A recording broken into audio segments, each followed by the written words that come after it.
bien identifiés, avec de la glisse ici, de la danse là-haut, de la vidéo en bas, et des jeunes ici du lundi au dimanche tout le temps. En intervention, je suis agréablement surprise, positivement interpellée par le thème choisi, politique jeunesse hors les murs. C'est drôle qu'on ne l'écrive qu'aujourd'hui finalement, et que ce soit qu'aujourd'hui que ce soit le thème de ces regards croisés de la jeunesse. Moi, bien avant d'être élue, ça fait plus de 10 ans, j'étais dans une autre ville et dans une autre vie à Dijon, et j'avais été sollicitée par la ville de Dijon après les émeutes de 2005 dans ma toute petite association, après donc, les émeutes dans les quartiers, parce que les structures jeunesse et les villes se rendaient compte que les jeunes ne fréquentaient plus ou plus beaucoup, après 15 ans, les structures jeunesse, les structures d'éducation populaire, et que tous les acteurs jeunesse et les collectivités publiques étaient assez démunis en fait sur cette question. Et ça, c'était donc il y a plus de 10 ans, c'était en 2005. Et en effet, depuis, c'est très péniblement que nous faisons évoluer nos politiques jeunesse, que ce soit celles des collectivités ou celles de tous les autres acteurs, parce que c'est vraiment remettre en question toute une culture de travail, une façon de travailler qui vient se croiser aussi avec des diminutions de moyens très conséquentes sur les politiques jeunesse et sur les autres, et qui forcément nous impactent.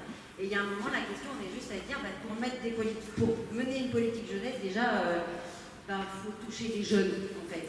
Et qu'on se rend compte que quand on reste dans nos boutiques, dans nos associations, dans nos bureaux, dans nos antennes de quartier, les jeunes n'en trouvent plus, ne poussent pas la porte tout seuls. Donc la question hors les murs, c'est pas faut-il se poser la question, je pense qu'on ne peut plus mener de politique jeunesse sans avoir de démarche hors les murs. Mais maintenant, il faut les inventer, il faut les faire rêver aussi, et puis savoir comment, en fonction de tous ces publics jeunesse différents, que ce soit sur les axes de culture, éducatifs, sportifs, comment on va modifier nos pratiques de professionnels de la jeunesse pour continuer d'être efficace, pour ne pas laisser sur le côté les jeunes qui ne pousseront plus les portes des antennes jeunesse, pas plus qu'ils ne poussent celles des théâtres, des cinémas ou des lieux de culture. Donc c'est en effet, c'est sans doute une énorme part de notre mission, et c'est même le début de la genèse d'un projet important, d'une des grandes ambitions de ce mandat pour la jeunesse du Mans, qui est la couveuse. L'objectif même de cette action, c'était qu'on doit passer au hors les murs. On doit chercher comment faire venir les jeunes à nous, comment avec leurs envies et leurs projets, on peut leur montrer qu'on peut les accompagner encore, même après 15 ans, même quand ils n'ont plus envie de nous voir et de venir en atelier.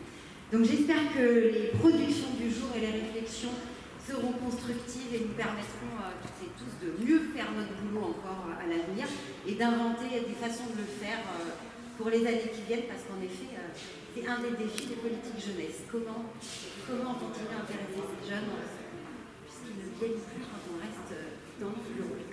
Donc, on n'a pas encore l'intervenant. Et ça y est, et voilà, pile poil, je vais donc pouvoir passer la parole directement à votre intervenant du jour, Monsieur Laurent Haute. C'est ça. Bienvenue à lui et très bonne journée de travail et de réflexion à chacun d'entre nous.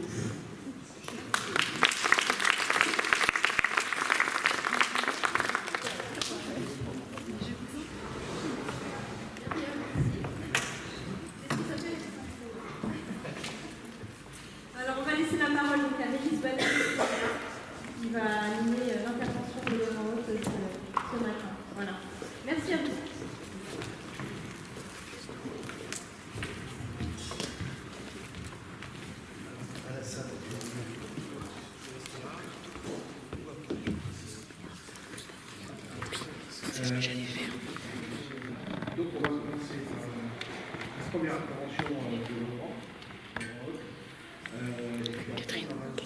Catherine. Trois interventions. Donc à la salle de la ville de Nantes.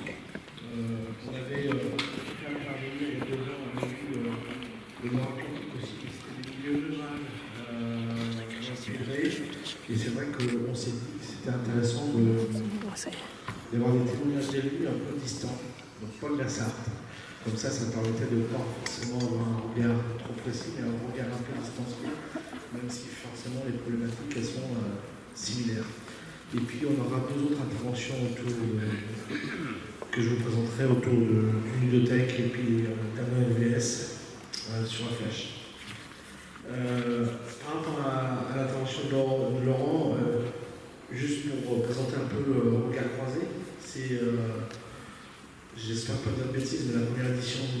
2014.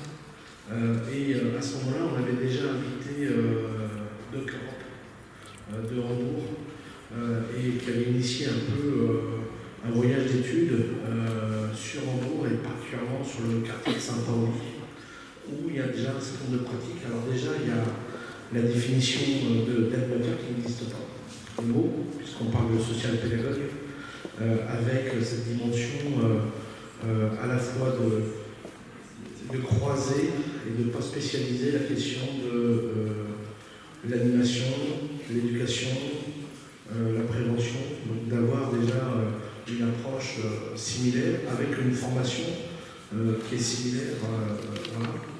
Et puis avec tout un travail sur la question du hors-mur,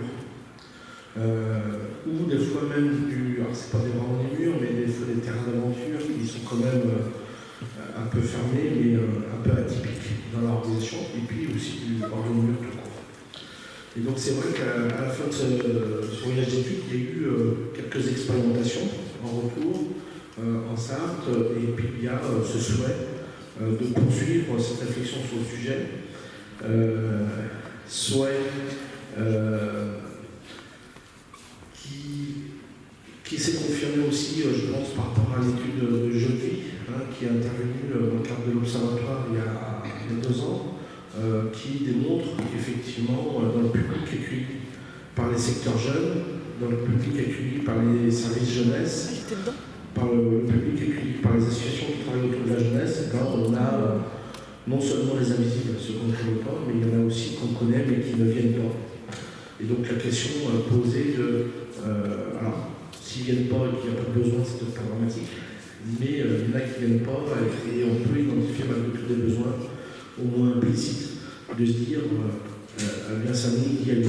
Donc, et y aller forcément, ça interroge un certain nombre de choses, ça interroge la question des postures professionnelles, ça interroge notre manière de travailler. On en parlera, mais effectivement, si on travaille avec un programme précis et puis des inscriptions à faire 1 mois à l'avance, de fait, forcément, on loupe un certain nombre de personnes. Donc ça nécessite d'interroger souvent nos pratiques professionnelles, ça interroge nos postures. Et donc, c'est en ce sens-là qu'on trouvait intéressant de t'inviter. C'est pas la première fois que tu viens dans la région. Tu as fait même un travail, peut-être que la semaine plus tard, dans la deuxième partie, tu pourras en parler, puisque Laurent a fait un travail d'accompagnement sur le hors-les-murs sur Nantes. Tu as intervenu aussi au niveau du POP l'année dernière avec les centres sociaux et les CMA. Enfin voilà, tout ça pour dire que c'est pas la première fois, et certainement pas la dernière. Voilà. J'en dis pas plus. On va essayer de tenir le cadre horaire. Alors le cadre horaire, c'est qu'on démarre avec 20 minutes de retard. On va essayer de rattraper ça au fur et à mesure, de ne pas tout empiéter sur le repas, parce que le repas, c'est un temps aussi comme une rencontre importante entre les personnes. Mais on se donne 40 minutes. Ok, merci. Merci. Je préfère intervenir debout, je n'avais pas trop intervenir assis. J'étais déjà assis, donc je vous prie déjà d'excuser pour mon retard.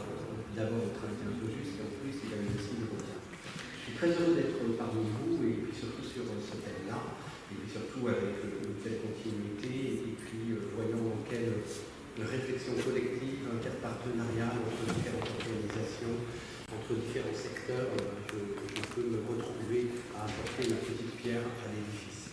Donc, je m'appelle Laurent Hoth. De mon parcours, c'est que j'ai à la fois travaillé dans le secteur social, je suis éducateur spécialisé, j'ai été formateur, chercheur de travail social.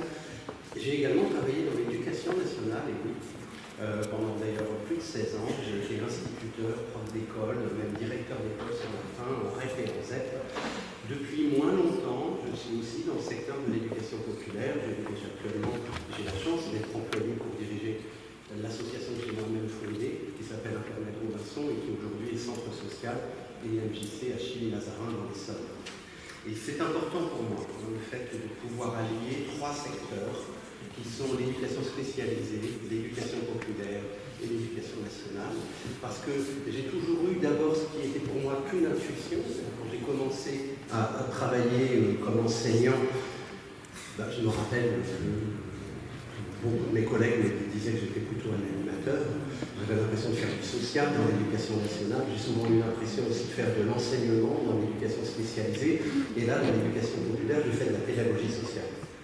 Et donc j'ai toujours été fermement habité par cette idée qu'on ne pouvait pas couper en tranches l'action sociale et éducative, que cette action sociale et éducative ne peut être qu'une, qu'elle ne peut être que globale, et qu'elle ignore complètement les limitations, les segmentations et les clôtures des unes avec les autres. Ça a d'abord été quelque chose qui m'a habité au niveau intuitif, c'est-à-dire justement comme quelque chose que je ressentais, vers quoi j'allais spontanément, un petit peu comme quand j'ai d'abord été enseignant, j'ai découvert petit à petit que j'allais vers la pédagogie Freinet, alors que bien entendu, personne ne m'avait enseigné la pédagogie Freinet à l'école normale. Je fais partie de cette génération qui a connu un petit peu l'école normale. Et c'est évidemment tout naturellement, en cédant à la fois à l'expérience, mais aussi, j'imagine, à mes penchants, que petit à petit j'ai découvert que je faisais du Freinet sans savoir. Et bien entendu, petit à petit, après, j'ai préféré faire du Freinet en sachant et d'aller justement au bout de tout cela. Donc c'est d'abord intuitivement que je me suis retrouvé à mélanger les genres, à brouiller les pistes, et puis après j'ai voulu théoriser là-dessus. J'ai voulu théoriser là-dessus, essayer de comprendre en quoi et pourquoi cette action décloisonnée, hors les murs, hors institutions, qui déborde toutes les institutions, que ce soit celle de l'éducation spécialisée, que ce soit celle évidemment de l'éducation nationale. J'ai démissionné il y a maintenant 7-8 ans de l'éducation nationale, que ce soit celle même de l'éducation populaire, qui me paraissent également connaître des limites, des cloisons, des clôtures. Et pourquoi je suis habité par cette idée de justement créer, fonder des modes d'intervention hors les murs qui allient ce qu'il y a de vivant à la fois dans le désir d'éduquer, dans le désir de transmettre et dans le désir de transformer. Et comment, à partir de là, nous allons pouvoir créer quelque chose de nouveau. Mais j'ai bien conscience que je suis invité aussi pour inaugurer une journée de réflexion où il va y avoir des ateliers, où il va y avoir des débats, et donc que peut-être ça peut être intéressant que j'apporte ici quelques éléments sur la situation. Parce qu'après tout, pourquoi parle-t-on d'aller dans les murs? D'où ça vient? D'où ça vient cette idée d'aller au-devant des publics? D'où ça vient cette idée de sortir des institutions? D'où vient-elle? Qui le réclame? Et comment se fait-il que maintenant, ce soit les municipalités elles-mêmes qui le demandent? Comment se fait-il qu'aujourd'hui, ce soit les institutions elles-mêmes qui réclament d'aller dehors? Et puis surtout, quand on nous dit d'aller dehors, est-ce que tout le monde parle de la même chose? Est-ce que c'est bien toujours la même manière d'aller dehors? Et surtout, quels sous-entendus, quels implicites est-ce que nous avons quand nous voulons aller dehors? Sur quoi repose ce désir d'aller dehors?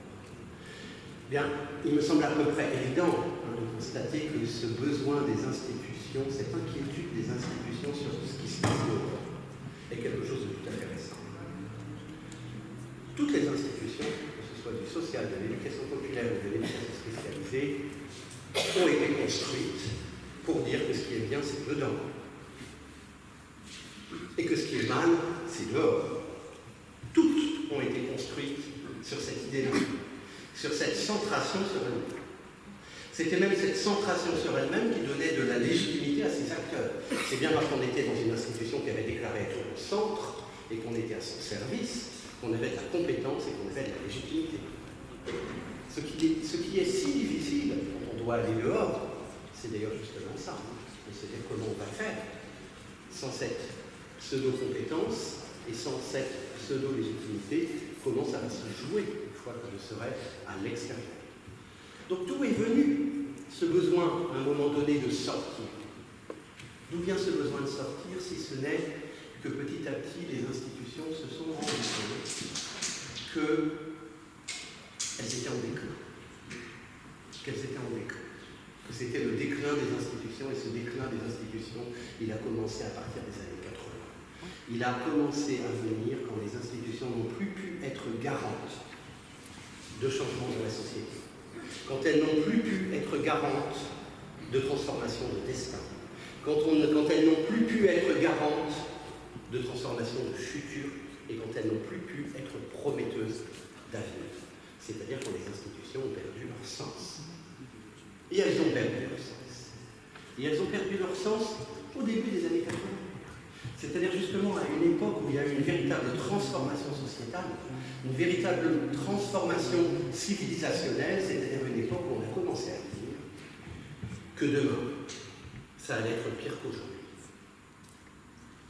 Essayons de faire un petit voyage dans le passé, puis de voir de quoi les institutions étaient garantes au moment où elles ont été fondées dans l'après-guerre, ou pour les plus anciennes d'entre elles au XIXe siècle. Toutes ces institutions étaient complètement basées sur l'idée qu'elles préparaient un avenir radieux. Toutes ces institutions étaient garanties par le fait que la société allait vers du mieux, que les individus allaient connaître du progrès, que les conditions de vie de toutes les classes sociales allaient s'améliorer et qu'il y allait avoir un meilleur avenir pour tout le monde. Toutes ces institutions sont apparues dans ce contexte-là, dans cette finalité-là, dans ce but-là. Et à partir des années 80, c'est devenu petit à petit manifeste. On a tous mis le temps qu'il faut pour comprendre. Les institutions nous ont menti. Elles ne parviennent pas. Elles ne parviennent pas à modifier les destins. Elles ne parviennent surtout pas à modifier cette terrible impression que nous sommes passés d'une société de la promesse à une société de la menace, d'un avenir promesse à un avenir qui nous menace, et que nous sommes petit à petit passés dans une société où nous avons l'impression que demain sera toujours pire qu'aujourd'hui. On ne se rend pas assez compte de ce que cela représente d'un point de vue éducatif et d'un point de vue social. Mais imaginez que, jusque dans les années 70, cette certitude d'aller vers du mieux, elle concernait réellement tous les milieux. C'est-à-dire que c'était chaque parent dans chaque milieu qui pouvait raisonnablement se dire que quoi qu'il arrive, la vie de son enfant allait se dérouler dans de meilleures conditions que la sienne. Aujourd'hui, nous sommes dans une situation où c'est rigoureusement faux, où la plupart des parents ont conscience que même si pour eux, ils arrivent à limiter les dégâts, ils sont bien dans l'incapacité de pouvoir garantir cela à ceux qui viennent derrière. Et puis, nous sommes aussi passés d'une société dans laquelle il y avait l'idée d'un progrès collectif, d'une amélioration collective, parce que c'était ensemble et tous ensemble, pour nous tous, que les choses allaient s'améliorer. On pouvait légitimement, jusque dans les années 70, penser que les conditions d'existence, y compris de la classe ouvrière, allaient s'améliorer. Peu importe qu'on quitte la classe ou qu'on ne la quitte pas, de toute façon, on allait se promouvoir à travers elle. C'est-à-dire que le collectif était un facteur de progrès.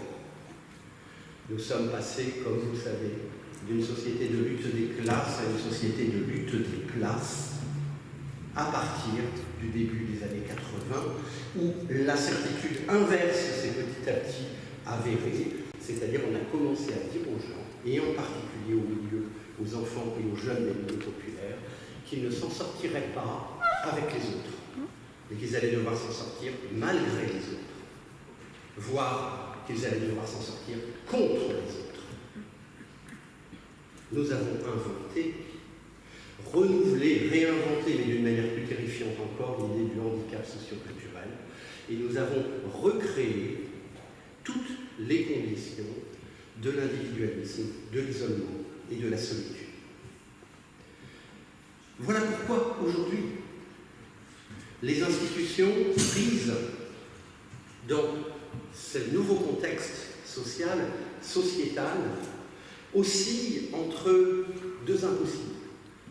Elles peuvent être des structures d'accompagnement, de consommation de loisirs, des structures de distinction, des structures de rétribution, des structures de sélection, ou alors elles peuvent être des structures qui veulent encore aller du côté de la cohésion sociale, de faire sens dans la société, et elles n'y parviennent pas. L'un et l'autre sont relativement impossibles. Et nous avons vu décliner à l'intérieur de chaque institution ce qui faisait son sens. L'école. L'école, dans les années 60, 70, était un lieu où on commençait à dire que le but de l'école, c'était d'éduquer.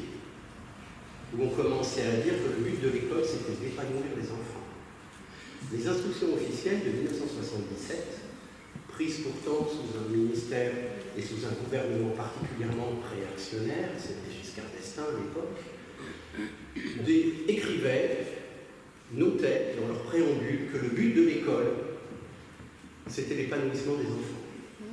Que le but des apprentissages scolaires n'était pas de donner des savoirs fondamentaux, mais de donner l'envie d'apprendre. Mesurer l'écart qui a commencé à se creuser dès 1984 par l'apparition d'un ministre sinistre de l'Éducation nationale, Jean-Pierre Chevènement, qui a orienté définitivement après lui l'école dans le sens de la réduction des ambitions, de la centration sur des savoirs de plus en plus techniques, de plus en plus petits, de plus en plus fondamentaux, la dépréciation du métier d'enseignant en faisant des techniciens des apprentissages et en les empêchant de pouvoir se reconnaître eux-mêmes comme éducateurs, et voyez un peu toute la dérive à la fois sécuritaire et de fermeture et de clôture que l'institution scolaire a pu connaître à partir de cette époque. Clôture qui a été matérialisée rapidement par les différentes générations de plans Vigipirate, par les limitations de sortie, par les autocensures et censures sur les libertés pédagogiques que pouvaient prendre les enseignants avec leur classe. Liberté pédagogique réduite à peau de chagrin, au point que dans certaines écoles, on se demande encore si les enfants peuvent faire pipi ou pas, à quelle heure ils vont, etc.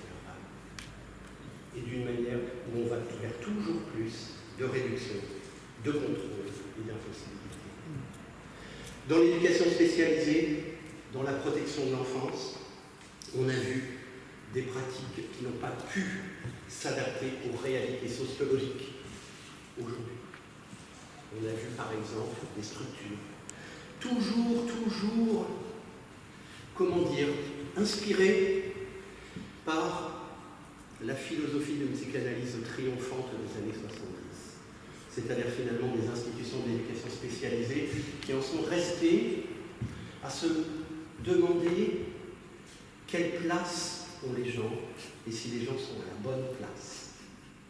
Dans le travail social, encore aujourd'hui, majoritairement et trop souvent, les acteurs sociaux, les équipes, sont préoccupés par des questions qui n'ont plus de sens aujourd'hui. Est-ce que ce père est en position de père? Est-ce que cette mère est en position de mère? Est-ce que cet enfant est en place d'enfant? Il faut que je mette en place un cadre. Et moi, mon travail, ça va être de tenir le cadre et de permettre aux gens de se repérer dans le cadre. Et si le cadre n'est pas tenu, ce sera la preuve qu'il faut recadrer. L'injonction au cadre est une injonction autoréalisante. C'est-à-dire que quand ça ne marche pas, c'est qu'il faut plus de cadre. De la même manière que l'injonction sécuritaire est une injonction autoréalisante. S'il n'y a pas plus de sécurité, plus vous mettez de flics et de caméras, il faudra encore plus de flics et plus de caméras. Nous sommes aujourd'hui dans des injonctions autoréalisantes. Oui, le travail social. Oui, le secteur éducatif, socio-éducatif n'a pas évolué dans sa manière d'appréhender les choses. Il lui a échappé que la question d'aujourd'hui centrale n'est pas la question des places. On n'est pas dans une société de l'abondance des années 70, où finalement ce qui menaçait les individus, c'était la confusion des places et l'impossibilité de savoir qui ils étaient. Non, on est dans une société plus réelle, dans laquelle la question c'est, est-ce que vous allez pouvoir continuer à vivre sans vous faire virer? Est-ce que vous allez pouvoir aller à l'école sans être déplacé demain?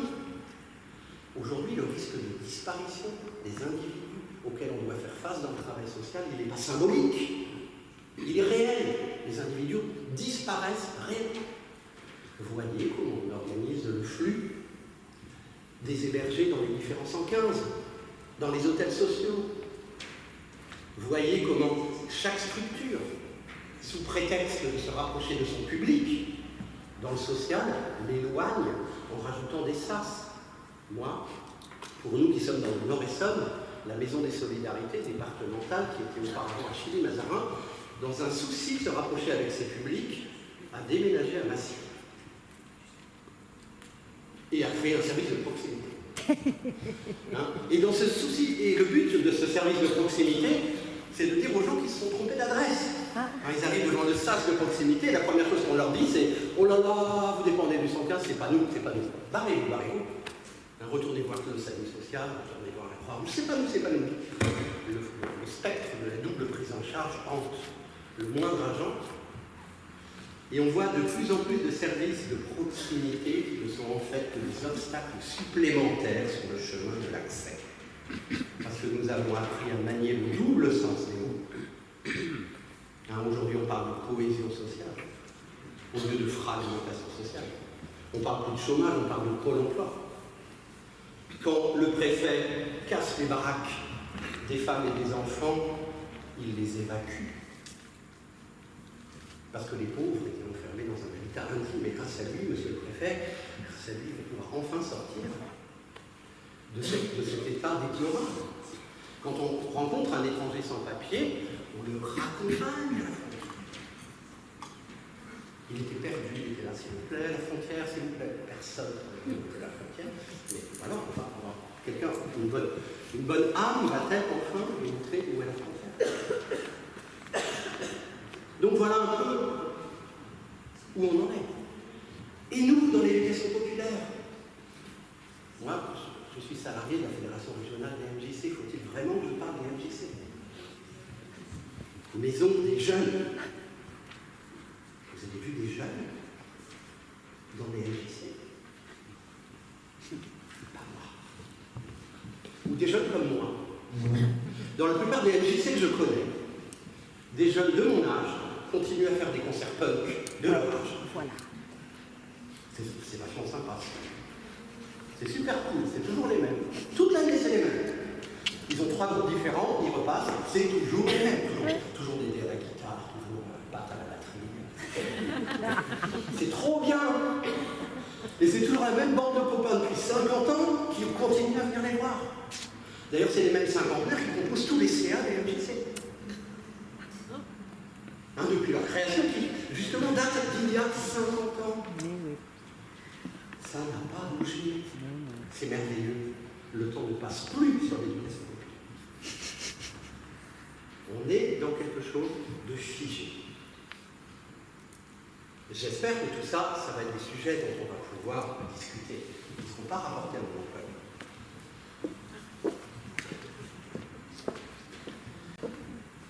Donc voilà pourquoi aujourd'hui il y a cette prise de conscience, malgré tout. Pourquoi justement mon employeur m'a embauché. C'est-à-dire ce besoin, cette nécessité de se dire qu'il faut réinventer quelque chose, qu'il faut sortir de la structure, sortir de l'institution, sortir du cadre, sortir des pratiques habituelles, créer des groupes. Et c'est là que va surgir cette injonction faite aux équipes de travailler dehors. Seulement voilà, on peut travailler dehors pour 3 raisons. Et ces 3 raisons et ces 3 motifs sont sensiblement différents les uns des autres. De nombreuses institutions décident d'aller faire des animations dehors, des actions dehors, des interventions dehors, dans le but d'aller se faire connaître, d'aller au-devant des publics qu'elles ne connaissent pas. Mais on est toujours dans une configuration où l'institution se dit il y a un problème d'accès. Il y a nous et il y a les autres. Les autres ne viennent pas. Ils ne viennent pas pour des raisons irrationnelles. Parce que s'ils savaient toutes les merveilleuses choses que nous faisons, ils se précipiteraient là dehors, ils seraient tous là en train de faire la queue. C'est bien parce qu'ils ont un problème d'accès, un problème d'information. C'est bien parce qu'ils sont irrationnels dans leur tête qu'ils ne viennent pas. Donc on va aller dehors pour leur dire combien ils sont bêtes de ne pas venir tout le temps. Et toutes les bonnes choses qu'ils pourraient voir dedans s'ils venaient. Donc ça, c'est la première stratégie des institutions dans un premier temps, dans une première période. Elles envoient des équipes dehors dans l'espoir de les ramener dedans, du monde, du public dedans. Ça marche pas. Ça marche pas parce que... Ça marche pas parce que vous voyez bien que ça repose sur un postulat étrange, c'est-à-dire que la non-fréquentation serait l'œuvre d'acteurs irrationnels. C'est-à-dire que ce serait du fait de l'irrationalité des gens qui ne viennent pas que les institutions seraient vides. Vous pensez bien que le postulat de l'acteur irrationnel pose problème. D'un point de vue philosophique, d'un point de vue politique, d'un point de vue éducatif, ça pose de graves problèmes. Deuxième temps, d'autres institutions font des animations, des événements, des actions à l'extérieur, mais dans une stratégie d'avant-poste. On va créer une petite permanence dans un petit local du quartier. On va ouvrir une antenne. On va faire des temps de présence dans différents spots. On est dans cette idée qu'on va mettre en tout petit, un petit bout de l'institution dehors, et là encore on est dans cette idée que le but et tout le sens de cela, ce sera le lien avec l'institution elle-même. C'est la stratégie de l'avant-poste. La première stratégie, c'est la stratégie de l'éclaireur. La deuxième stratégie, c'est la stratégie de l'avant-poste. On commence à se faire une petite cabane, un peu dans l'extérieur, et on commence à voir ce qu'on peut faire. Mais on reste persuadé, comme tellement de mes collègues de l'éducation populaire, que ok, c'est bien d'aller devant des publics, que ok, c'est bien d'aller faire des porteurs de parole dehors, que ok, c'est bien de faire des buvettes, des fêtes, etc. dehors, mais que quand même, son vrai travail, c'est quand je suis devant mon ordinateur à l'intérieur. Ou quand je suis en préparation, ou en réunion, à l'intérieur. C'est-à-dire qu'on est quand même dans l'idée où même l'acteur qui réalise ça a tendance culturellement à dévaloriser sa propre initiative en estimant que ce travail qu'il fait dehors est quand même de moins bonne qualité, de moins bonne intensité, de moins grand intérêt que ce travail qui est fait dedans, et a tendance à avoir la nostalgie et l'envie du retour en arrière de la bonne vieille institution d'antan. On garde la nostalgie. Et puis il y a une troisième stratégie, tellement rare, qui est celle de dire qu'on va dehors pour y rester. Qu'on va dehors pour habiter.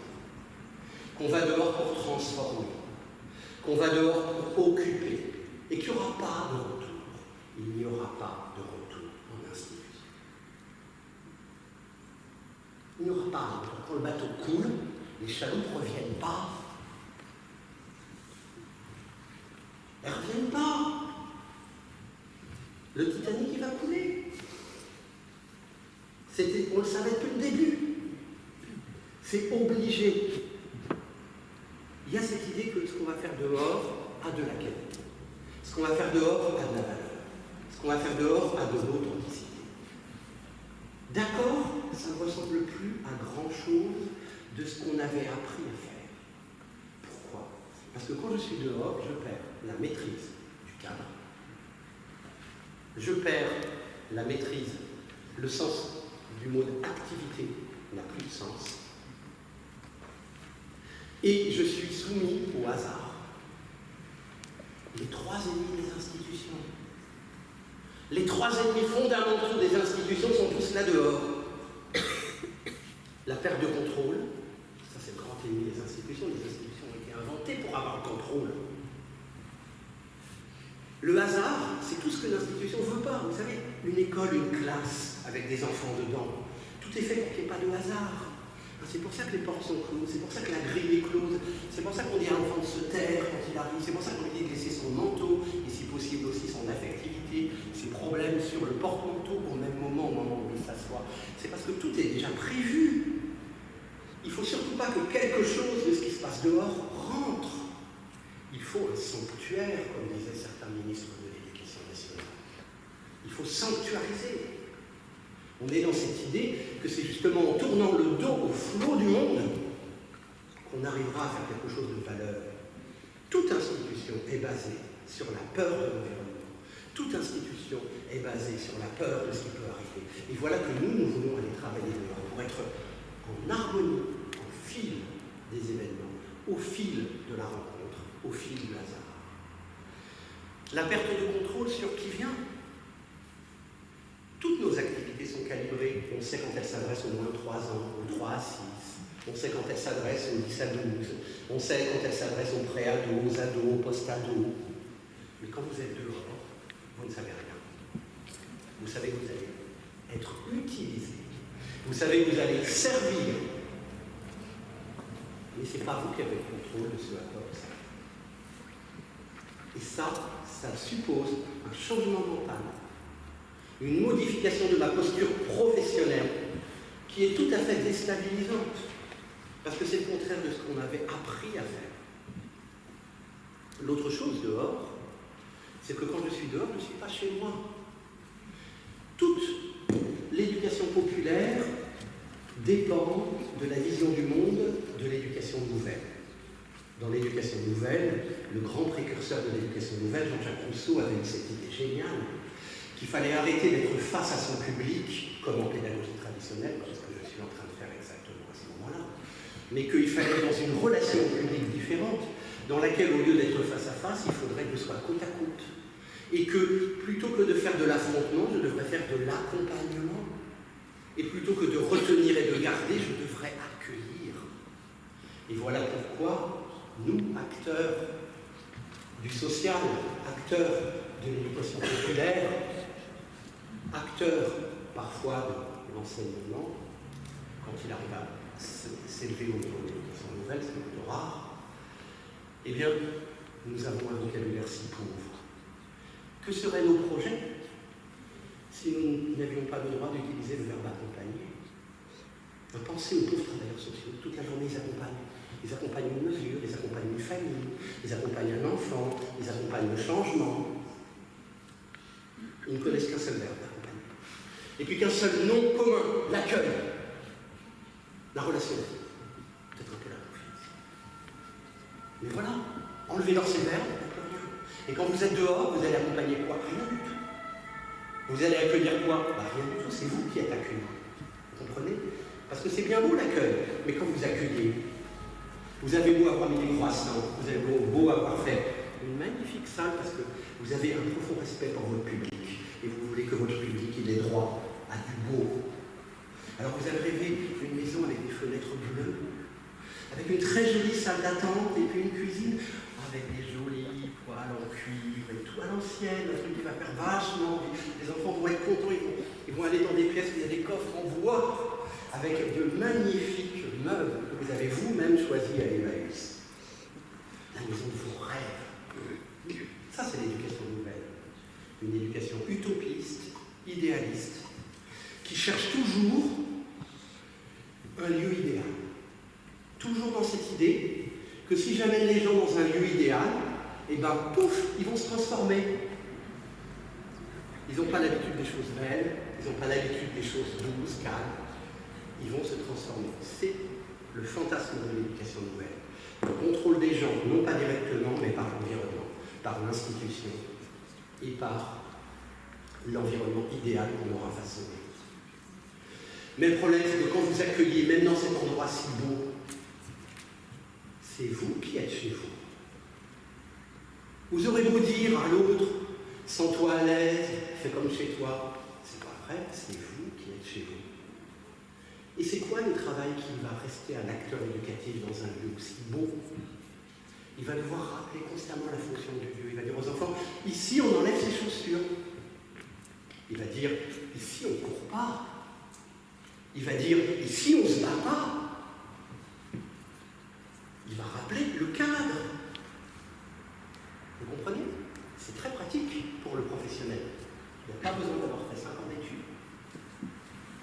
Vous n'avez qu'à faire des phrases qui commencent par « ici, on ne peut pas ». Et vous pouvez être animateur, éducateur, enseignant, pour 70% des situations, à peu près. Ou en tout cas des impératifs. Mais vous voyez la limite de tout cela. Quand j'accueille, je suis maître chez moi. Oui, 10 minutes. Quand j'accueille, je suis maître chez moi. Et vous voyez, du coup, comment est perdu le pédagogue social qui va travailler en milieu ouvert quand il peut se dire, il arrive dans le quartier, il dit, ici on ne se bat pas. Quand tu as les gamins qui disent, bah, mon pote, on t'a pas attendu, ici on se bat. Qu'est-ce que tu crois? Pas toi qui vas nous dire ce qu'on fait. Hein. On a vu déjà, d'ailleurs, parfois, des gens en difficulté dans nos équipes qui étaient tentés de dire il faut l'envoyer ce gamin. Mais comment on voit, on est dehors. Rentre chez toi. Que faire? Vous comprenez?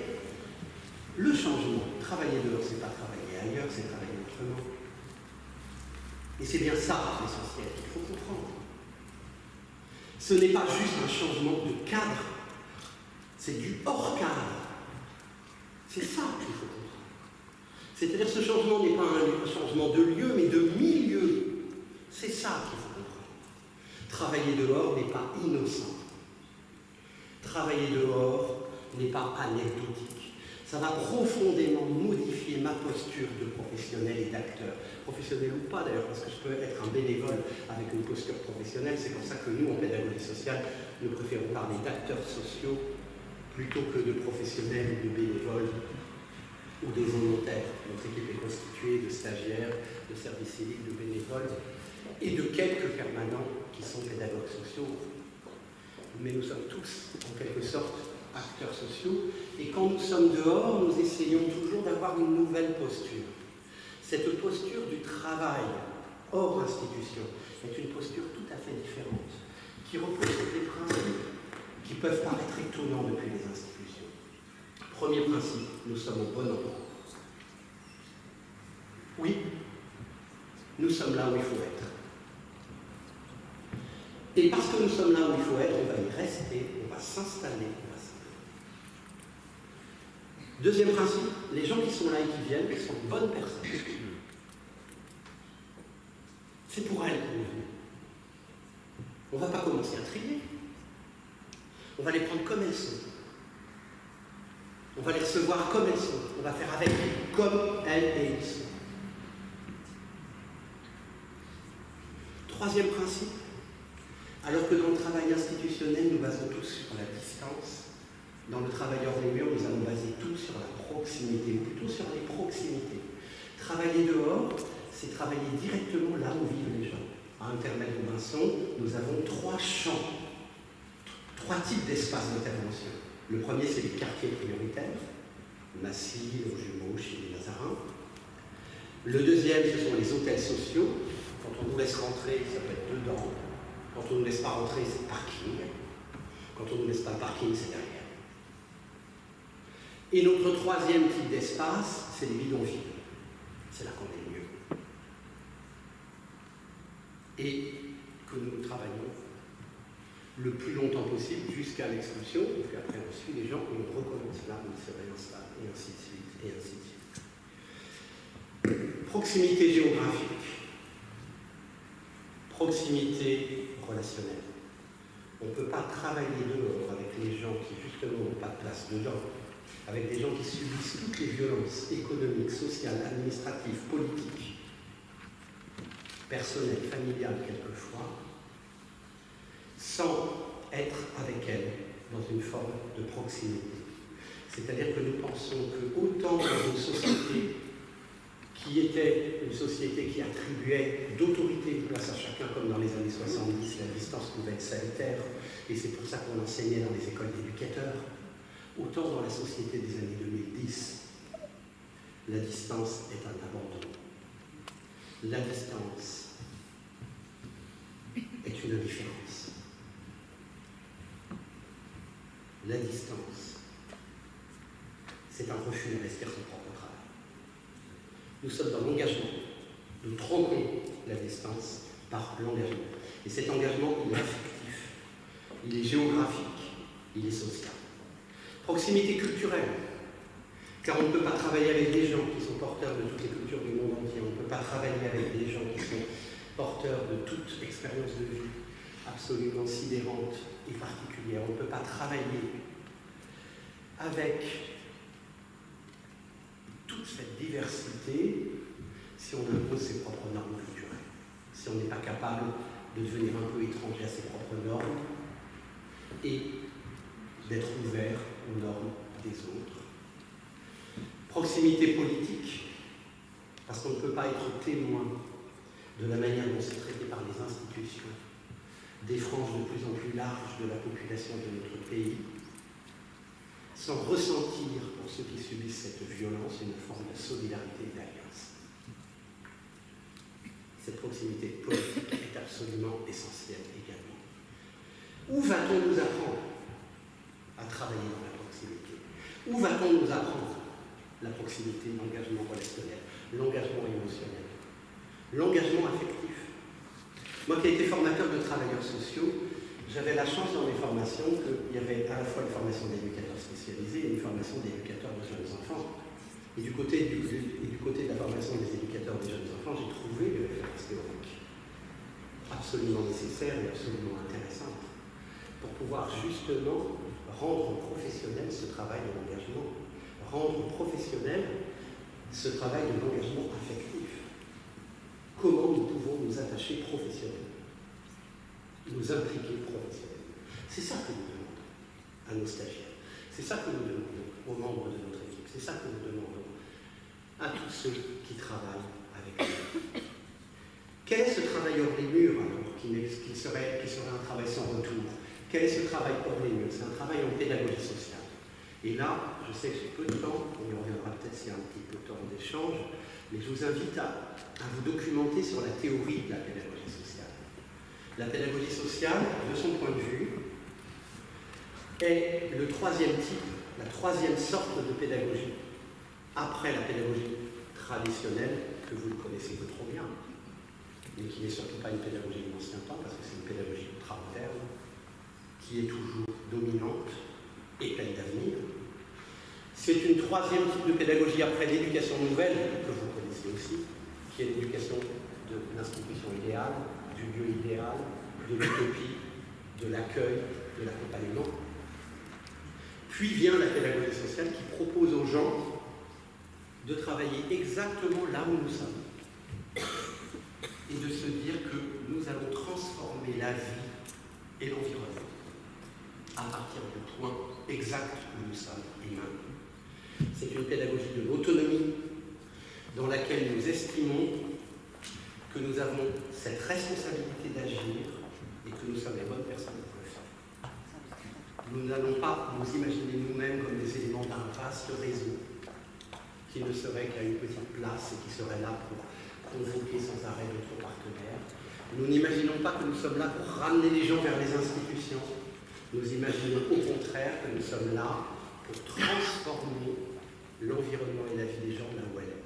C'est très important parce que vous comprenez, tout ça c'est aussi une révolution, une évolution personnelle. Il y a encore 10-15 ans, je ne vous aurais pas parlé comme ça forcément. Il y a encore 10-15 ans, je pensais encore que l'école était le meilleur endroit pour un enfant rome par exemple. Et mon objectif aurait été de permettre à cet enfant rome d'aller à l'école. Et qu'est-ce que j'ai dépensé comme énergie, je ne voulais pas savoir, pour amener les enfants roms dans les écoles et surtout pour amener les mairies à accepter les enfants roms et pour se battre contre les municipalités indignes, etc. Je pourrais vous en parler des l'État. C'est de pire en pire. Mais aujourd'hui, j'en suis même plus convaincu. J'en suis plus convaincu. Je suis convaincu que la véritable éducation, c'est celle qu'on va se donner ici et maintenant. Parce que je vois trop ce que ça donne. Cette volonté de toujours passer à l'autre le relais. Je vois ce que ça donne comme chute, rupture, fragmentation dans la vie, dans le parcours des enfants et des jeunes. Et je me dis que si un jour on peut être là pour leur dire c'est ici et maintenant que ça commence, et bien là je crois qu'on pourra enfin toucher un travail pédagogique, social, éducatif et d'éducation populaire qui a du sens. Je vous remercie.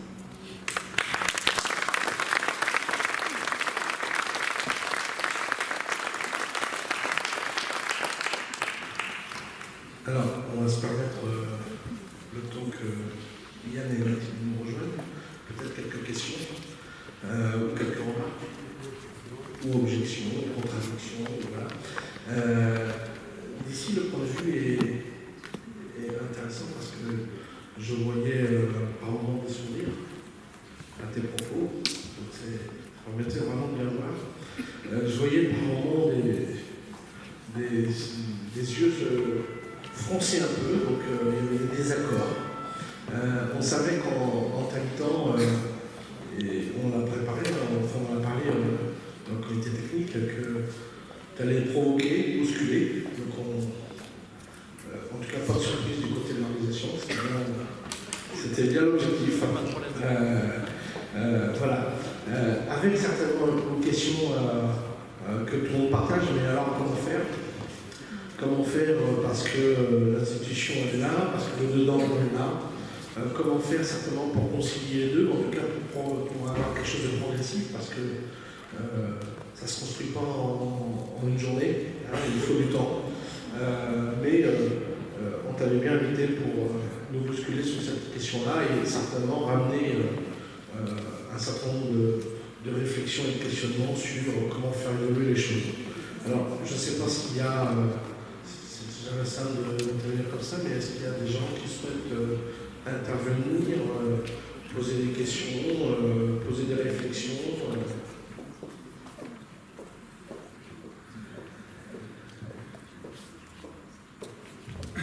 Non, mais je vais faire sans micro. Vous m'entendez? Vous m'entendez? Bien. Ok, très bien. Moi, j'ai juste une petite question. Alors, je vais faire un pas de côté par rapport à la thématique pour revenir sur la partie introductive de votre intervention, où vous pointez assez justement qu'il y a aujourd'hui un déclin des institutions qui repose sur l'idée d'un progrès continu. Mais on fait partie d'institutions progressistes. Ça rejoint un peu la théorie de l'effondrement, j'ai le sentiment de ça, enfin d'un effondrement du moins de ce qui est le social, ou le lien du social ou du socio-culturel. Alors il y a peut-être un travail à faire pour justement essayer de créer un nouvel imaginaire social, créer un nouvel imaginaire collectif. J'imagine que vous l'avez à l'esprit, et si oui, qu'est-ce que serait pour vous un imaginaire collectif désirable post-progressiste? Et quel rôle pourrait avoir l'éducation populaire dans le développement justement de cet imaginaire social, selon vous? Oui, ça me paraît effectivement très important, parce que c'est toujours le problème, quand on a une courte introduction, on déconstruit. Quand je suis à l'origine ou à l'introduction d'une journée de travail, je commence par tout démolir, donc c'est sûr, et je n'ai pas vraiment le temps de rebâtir derrière un petit quelque chose.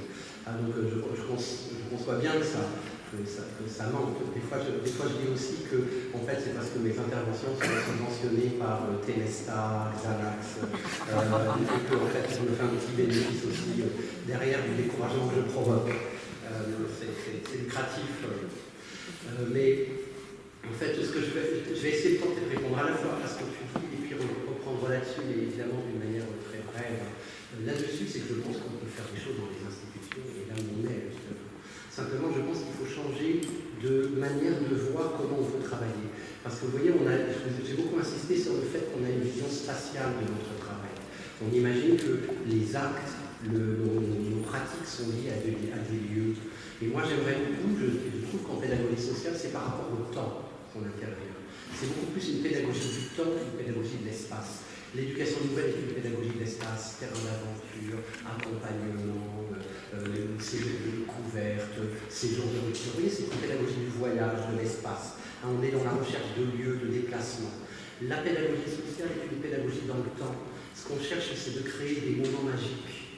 Ce qu'on cherche, c'est de créer des moments d'exception. Ce qu'on cherche, c'est de créer des moments où la force concentrationnelle de l'ordre des choses pourrait, pendant quelques secondes, s'effacer. Des moments de vérité entre les individus, des moments d'authenticité entre acteurs et usagers. Ce sont que des moments. Pourquoi? Parce que nous n'avons pas les moyens de changer de système, c'est une évidence. Mais par contre, ces moments ne sont jamais perdus. Une fois qu'ils ont eu lieu, ces moments, ils sont un bénéfice qu'on ne pourra jamais retirer, ni à celui qui l'a agi, ni à celui qui l'a reçu. Déjà du temps de Freinet, on lui demandait à quoi ça sert, M. Freinet, de faire des classes dans lesquelles les enfants sont libres, si l'année d'après ils sont au collège. Et Freinet répondait par cette phrase un peu étrange qui venait de son passé d'ancien combattant et de blessé de guerre. Il disait « La nuit tombera bien assez tôt ». C'est pas la peine. C'est pas parce qu'il y aura la nuit qu'il faut se dépêcher de mettre les rideaux et de boucher la lumière. La nuit tombera bien assez tôt. Profitons du petit moment de jour, profitons du petit moment de clarté, entretenons-le, parce qu'on ne pourra pas vous retirer. Quand nous apprenons en pédagogie Freinet à un enfant à lire pour lui-même, et que finalement, ce pouvoir de lire, il l'a acquis comme un pouvoir sur le monde, comme un pouvoir d'auteur, un pouvoir d'auteur de sa propre pensée, de sa propre lecture, quand nous sommes capables de faire ça en pédagogie Freinet, je ne garantis pas que cet enfant ira à HEC ou à l'ESSEC. Je ne garantis même pas qu'il aura son bac. Je ne garantis même pas qu'il ne souffrira pas au collège. Mais je peux garantir que toute sa vie, il gardera ce pouvoir de lire pour lui-même. Et que ce pouvoir-là, personne ne pourra jamais lui retirer. Il est là notre pouvoir. Créer et donner des choses que personne ne pourra jamais retirer. Et il est là notre nouvel imaginaire, à mon avis, relationnel et social. Et pour y répondre en 2 mots, moi je crois qu'il faut un travail communautaire. La pédagogie sociale, c'est la pédagogie du communautaire, du travail social communautaire. C'est-à-dire justement de cette construction communautaire qui est peut-être un rempart justement possible contre à la fois une société d'anonymat et de violence, et de l'autre côté, une société du communautarisme. Parce que c'est le communautaire qui va nous permettre justement de créer ce dont cette société a besoin.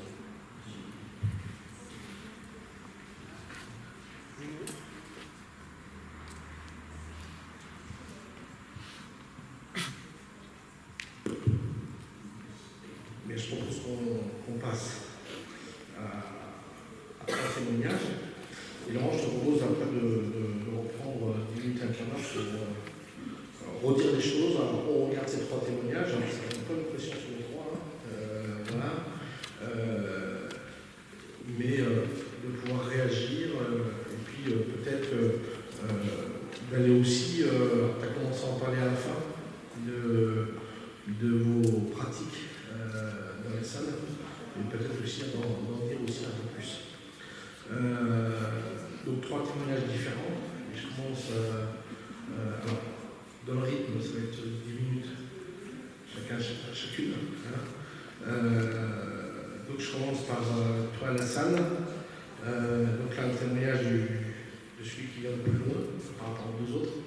Donc puisque un témoignage hors Sarthe, un témoignage d'élu, élu du coup sur la ville de Nantes, élu dans le cadre de la jeunesse, avec un mandat un peu plus spécifique sur le sport libre, mais on va parler de la jeunesse en général, et du coup avec une question au regard du sujet de la journée, au regard de la question du hors les murs, de ce qui se passe à l'extérieur, dans les quartiers populaires ou pas, mais peut-être, je voudrais en parler peut-être plus un peu plus des quartiers populaires, à voir, mais en tout cas à l'extérieur en général, qu'est-ce qui se pratique et surtout qu'est-ce que ça nécessite pour essayer d'avancer là-dessus, et puis quels sont les freins, les difficultés rencontrées, car on ne va pas se le cacher, mais je pense que personne ne peut parler de l'idéal.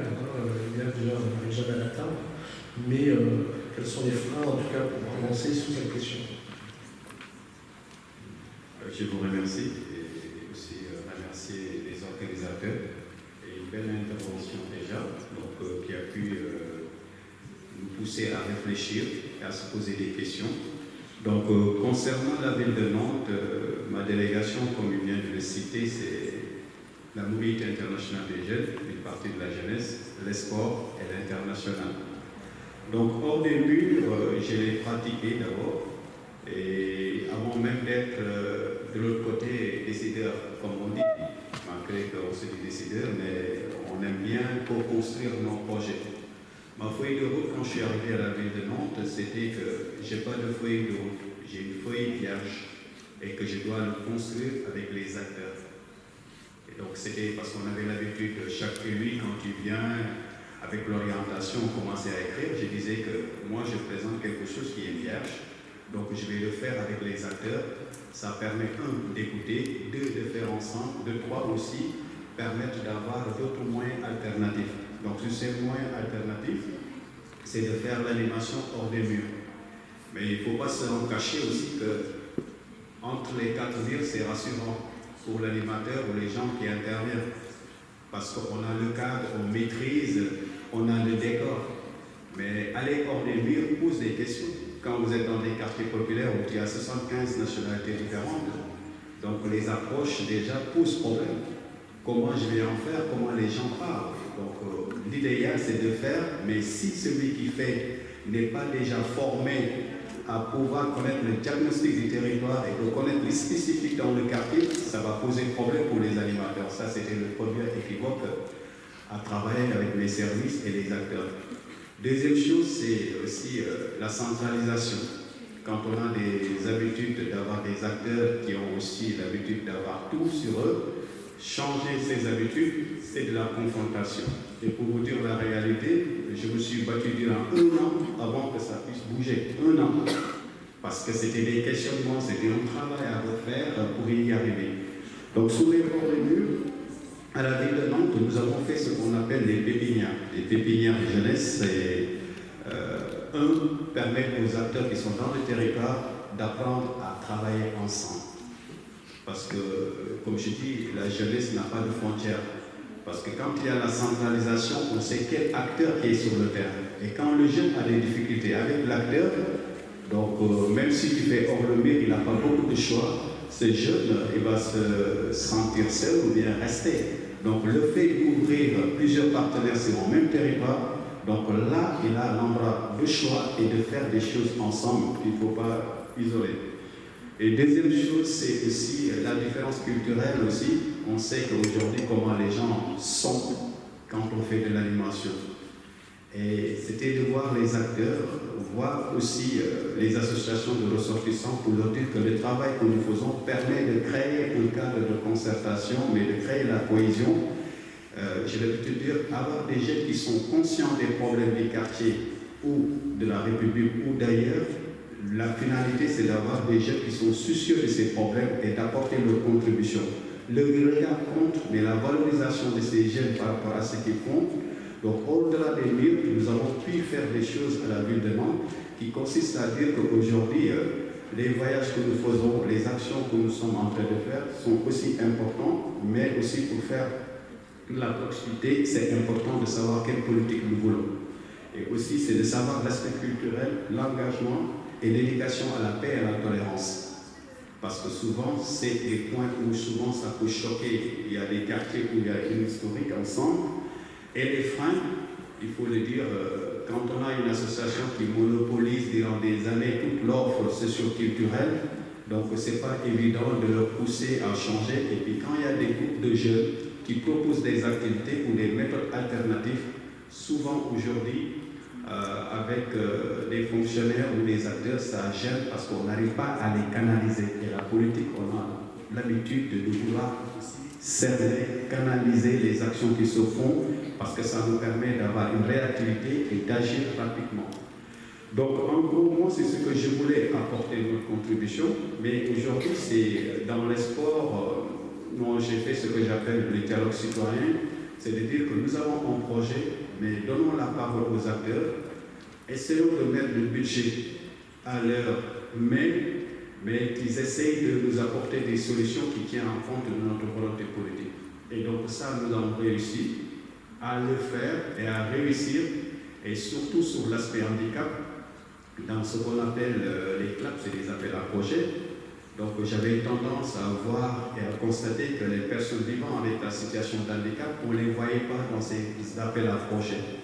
Donc il fallait qu'il y ait des animateurs, des associations qui allaient voir ces personnes qui vivent avec l'handicap, de dire qu'aujourd'hui, pour lutter cette discrimination, vous en faites partie, qu'est-ce qu'on fait? Et donc là, il y a beaucoup d'initiatives qui ont été faites. Je remercie au passage TECAP et les CNEA. Nous avons permis au niveau européen aujourd'hui que la mobilité des jeunes aujourd'hui puisse tenir en compte le handicap. Nous avons permis aujourd'hui de faire des animations qui tiennent en compte aujourd'hui un agora sur les sujets politiques. Et pour terminer, quand on a eu des problèmes à Nantes, tout le monde était au courant, le jeune qui a été tué par un policier. Donc, c'était pas du tout facile. Là aussi, c'était une bonne occasion de dire que ce que nous faisons aujourd'hui, il faut qu'on le repositionne, il faut qu'on le questionne dans notre politique de jeunesse.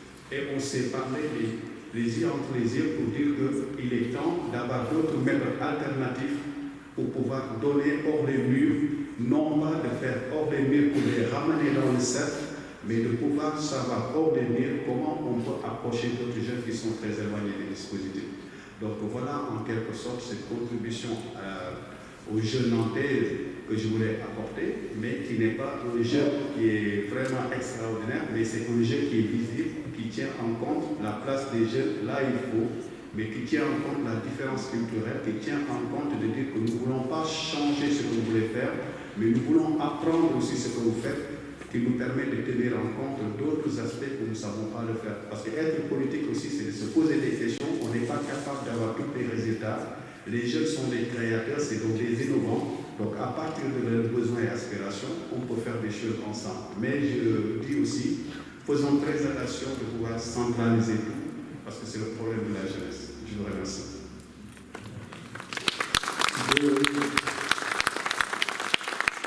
Deux petites questions, une réponse courte.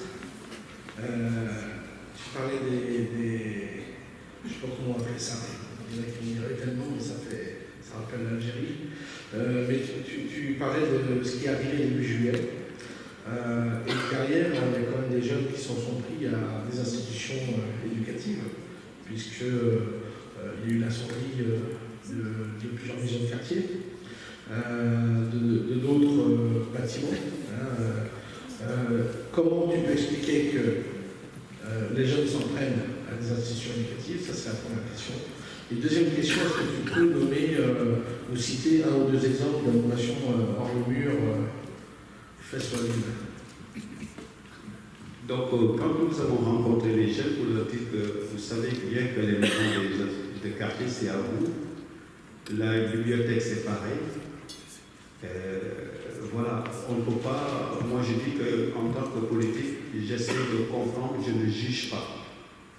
Et quand les jeunes se sont exprimés, ils nous ont dit malgré que vous avez fait ça pour nous, mais l'accueil que vous avez réservé pour nos parents quand on vient dans cette bibliothèque ou ailleurs, donc ça ne nous plaisait pas, certains.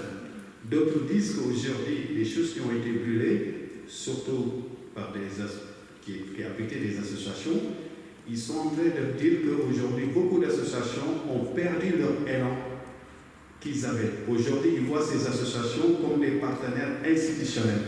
Donc, le fait de brûler, au lieu de se rebeller aujourd'hui, nous pousse à nous poser la question aujourd'hui, cette corrélation entre association et institutionnel, le regard des jeunes qu'ils ont vis-à-vis de ce qui s'est passé. C'était un moyen de se dire qu'on ne vous voit plus comme association, on ne vous voit plus maintenant comme un repère. De plus en plus, vous êtes en train d'être des bureaucrates, de plus en plus, vous êtes en train de laisser ce qu'on pensait de vous. Et donc, c'était une manière de pouvoir se révéler, même si je ne vais pas rentrer dedans. Deux actions. Nous avons fait aujourd'hui des actions de rue sur l'activité de jeunesse. C'est d'aller voir des jeunes qui sont en situation difficile dans la rue pour leur proposer aujourd'hui l'aspect culturel, la mobilité internationale, mais qui n'est pas dans une maison de quartier. Mais aujourd'hui, nous avons un groupe de jeunes aujourd'hui qui fait hors les murs, qui propose des repas en centre-ville pour les SDF. Parce que d'habitude, quand les jeunes de quartier sont là, les gens pensent tout le temps, c'est eux qu'on aide. Mais aujourd'hui, ces actions qu'ils mènent, c'est d'aller voir leurs frères et sœurs qui sont sans domicile fixe, d'apporter un repas, de les aider au niveau administratif. Donc voilà un exemple louable et saluable pour moi des actions de terrain hors des murs qui sont portées par des jeunes et qui sont en train de pérenniser et qui n'ont pas besoin, ils nous disaient, d'1 franc, mais qui nous ont besoin d'être aidés administrativement pour faire leur mission. Merci. On passe de Nantes à la Flèche, avec Yann, alors ça correspond presque au propos d'introduction, au début du propos de Laurent, sur la question de l'éducation populaire, l'animation culturelle et l'éducation spécialisée, et donc l'éducation nationale. Mais du coup, ton temps est partagé entre deux espaces, un EVS, un espace de vie sociale, et puis un espace, c'est le CISPD, qui est un espace plutôt de prévention, prévention de la délinquance, prévention de santé, enfin, etc. Donc du coup, tu es sur deux postes qu'on pourrait, a priori comme ça, c'est pas un propos personnel, mais qu'on pourrait se dire, ça doit être deux postes différents. Là, il est incarné par une même personne, du coup, avec des liens certains entre eux deux. Donc déjà, est-ce que tu peux nous en parler et après aller un peu plus loin sur peut-être l'approche différente des publics de ces deux lieux et comment il se fait un peu hors le mur. L'espace de vie sociale de la Flèche, il est assez récent, puisqu'il a un an d'existence. Moi-même, je suis arrivé sur la commune de la Flèche à peu près 12 à 13 mois. Et sur le quartier où il y a l'espace de vie sociale, en fait, il y avait énormément de choses qui étaient mises en place en termes de loisirs pour la population, des choses comme ça. Mais c'était effectivement, comme on pouvait déjà l'avoir souligné précédemment, c'était effectivement la collectivité, l'institution qui apportait ces animations.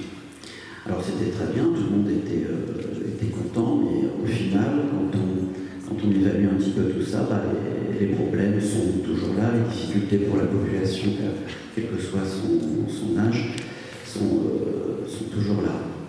Donc il y a eu un vrai questionnement de dire, mais voilà, comment on peut permettre à ce quartier de vivre, d'évoluer et de répondre aux demandes de ses habitants. Donc moi je ne suis pas du tout de la Sarre ni de cette région, je viens du Nord-Pas-de-Calais où j'ai travaillé pendant à peu près 25 ans, vraiment dans d'autres cadres, avec beaucoup de publics et de pratiques différentes. Et j'ai eu la chance d'avoir énormément d'expériences professionnelles différentes et travailler hors les murs, à titre personnel, c'est toujours un peu ce que j'ai pratiqué, même si je ne mettais pas un nom dessus, sur cette pratique. L'idée, elle est effectivement d'avoir un appartement pédagogique, un local, mais qui ne sont que des supports. Après, tout le travail se fait en allant vers la population ou en lui donnant les moyens de venir vers vous. Une simple balade, simplement se balader dans un quartier, beaucoup vous diront, vous dire, mais attendez, là, il ne travaille pas. Et pourtant, rien que le fait d'être présent, d'être accessible à l'autre, sans aller lui vendre quelque chose, lui vendre un tournoi de foot au City Stade, etc. Mais déjà ça, là on est vraiment, je pense, dans le cœur de ce que devrait être notre métier. Et ça, c'est qu'une conviction personnelle. J'ai été également formateur, et en tant que formateur, je travaille beaucoup sur la méthodologie de projet. Voilà, les constats, les prérequis, les buts, les finalités, les objectifs. Donc, pendant pas mal d'années, j'ai dit, ben voilà, il faut faire comme ça. Et puis, avec le temps, je suis arrivé à dire, ok, les constats, c'est pas mal, la finalité, ok, on sait à peu près où on va aller, mais les objectifs, maintenant, j'ai beaucoup de réserves là-dessus, parce qu'en général, quand on construit ça, c'est effectivement plus les objectifs des institutions ou les nôtres par rapport à notre parcours, à nos valeurs, voilà, celles qui ont fait notre vie. Et j'ai beaucoup évolué là-dessus. Et maintenant, quand je suis en contact avec un public, que ce soit du collectif ou individuel, je fais l'effort de faire un peu le vide, voilà, et de prendre le temps de discuter, d'échanger avec la personne, de la comprendre, de savoir où elle, où ce groupe veut aller, où cet individu, lui, veut aller, et de lui donner les moyens, s'il le souhaite, de lui apporter des choses pour que lui se construise son animation, son parcours, ses propres objectifs. Alors c'est beaucoup plus long, c'est beaucoup plus difficile à évaluer, voilà, parce qu'au départ, franchement, on ne sait pas où on va, voilà, tout simplement. Mais on se rend compte que, et ça c'est très difficile à justifier aussi des fois par rapport à la hiérarchie, par rapport à des financeurs, par rapport à des politiques, les élus, etc., quels qu'ils soient, c'est très difficile à faire comprendre parfois, on va dire, plus aux autorités judiciaires ou gendarmerie ou police, parce que voilà, on a toujours cette... Il m'a même pas de résultat, le jeune il continue à faire ses bêtises, il continue à réclamer des choses. Mais quand on prend le temps, au bout de 2 ans, 3 ans, 4 ans, 5 ans, c'est vraiment sur des échéances très longues qu'on peut voir évaluer une vraie évolution, de dire voilà, celui-ci, il s'en est sorti, il s'est construit, il a son projet, et pas le projet que nous on aurait souhaité qu'il ait. Donc voilà un petit peu la manière de travailler que j'essaie de développer sur cet espace de vie sociale. Et puis comme tu disais, l'intérêt, le VS, déjà je dirais le fait de donner des noms à tous ces dispositifs, à tous ces cadres, déjà il faut faire très attention à ça, parce que en soi, c'est rien que donner un nom, c'est déjà reconstruire des murs, remettre un cadre, voilà, même si c'est pas réellement physique.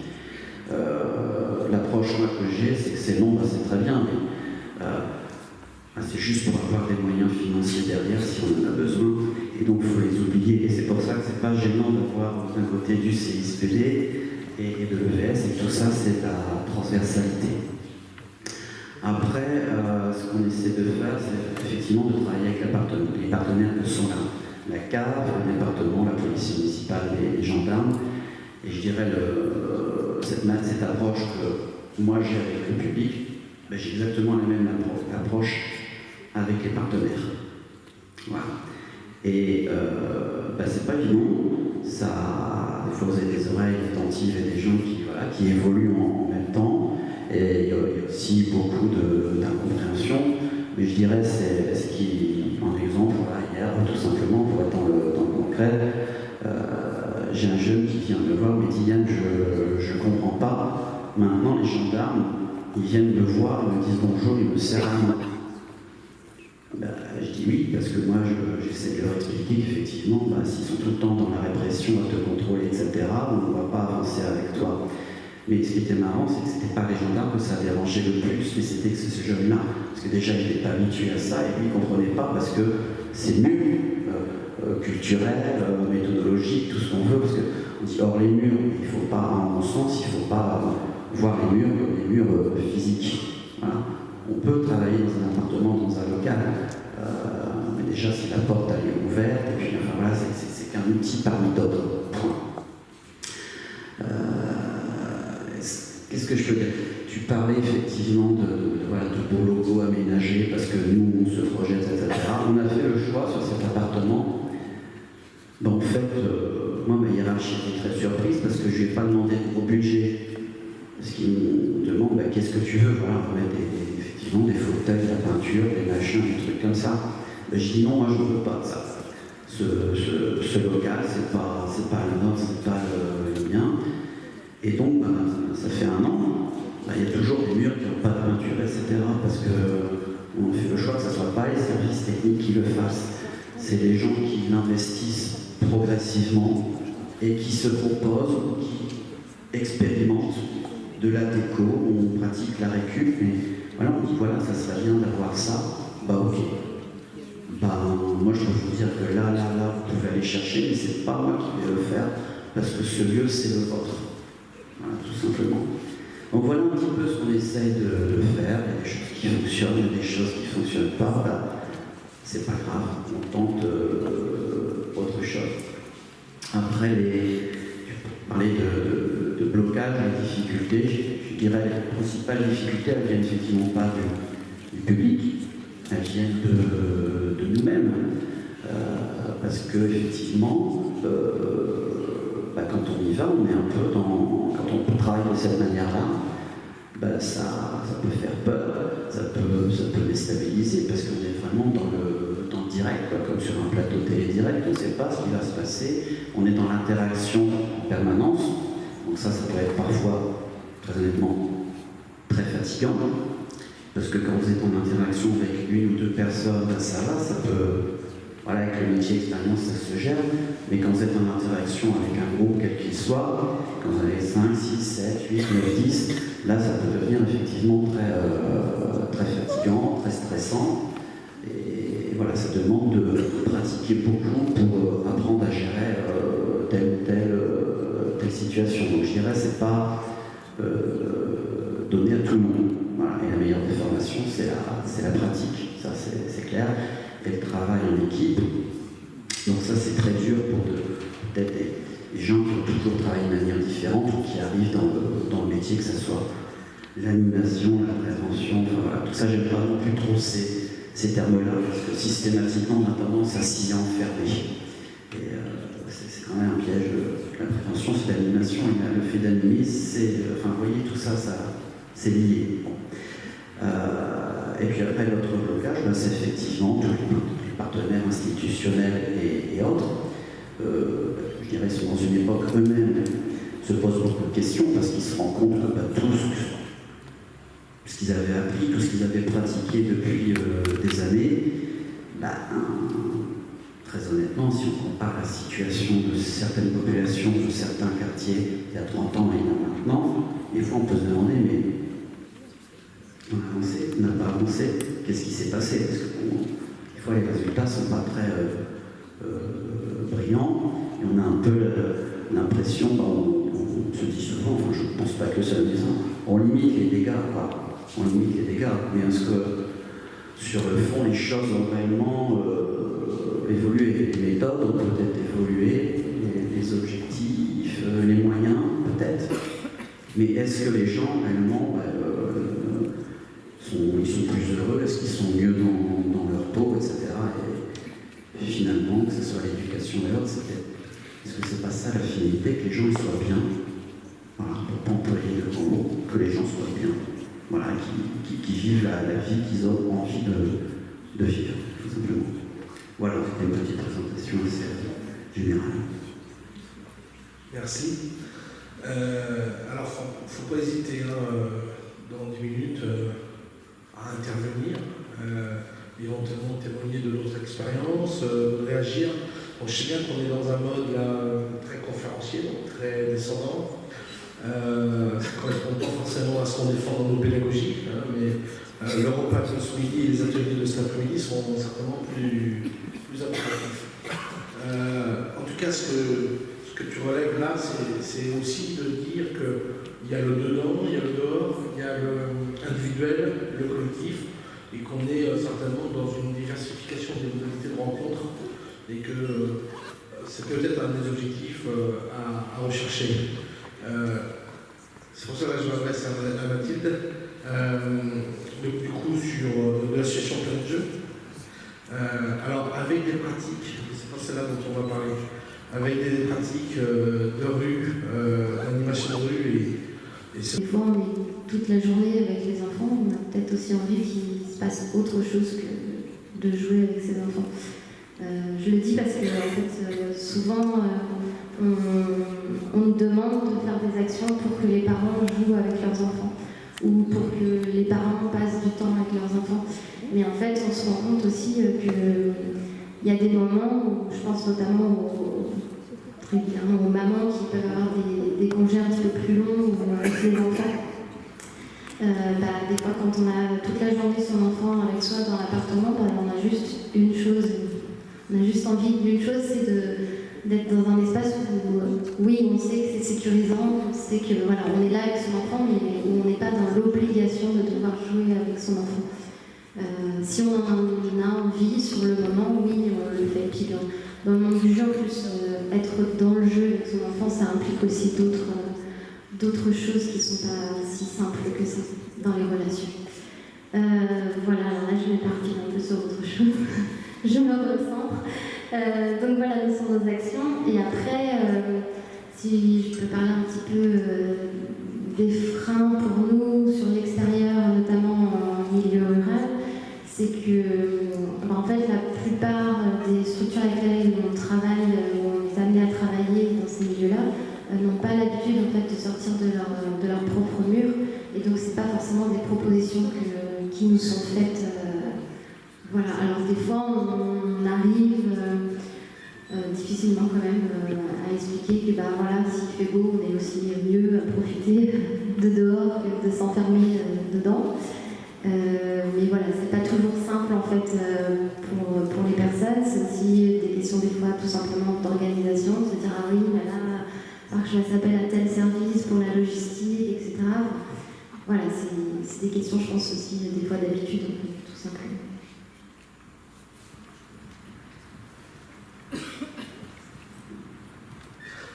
Merci pour ce témoignage, ces 3 témoignages.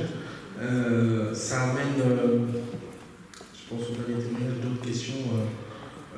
Est-ce que la situation est la même, les problématiques sont les mêmes, en tout cas dehors les murs, en milieu rural et urbain? Tu as amené aussi une question qui est la question de la météo. Je pense à ça parce qu'on a fait quelques études, les premières études en Allemagne, au Danemark, où l'heure des murs est parfois enseignée en permanence, parce qu'il y a des écoles même qui sont en forêt, alors que la météo est encore moins favorable. Donc ça veut dire, c'est aussi, ça pose une question, je pense aussi en Allemagne à des crèches où nous on a l'habitude d'avoir l'arbre à 2 roues, mais là ils avaient l'arbre à botte. C'est-à-dire de se dire, c'est pas parce qu'il pleut qu'on va pas dehors. Et donc ça pose cette question dans ta remarque sur la météo. Alors évidemment, on ne fait pas la même chose, hein. On ne pratique certainement pas les mêmes jeux quand il pleut, quand il ne pleut pas. Mais pour autant, est-ce que la météo doit être un frein? Voilà, ça me faisait penser à ça. Est-ce qu'il y a des volontés de réagir malgré le côté très conférencier? Ou est-ce que les gens veulent attendre cet après-midi ou ce midi? Ou est-ce qu'il y a des gens qui veulent réagir tout de suite, dire quelque chose, témoigner d'une expérience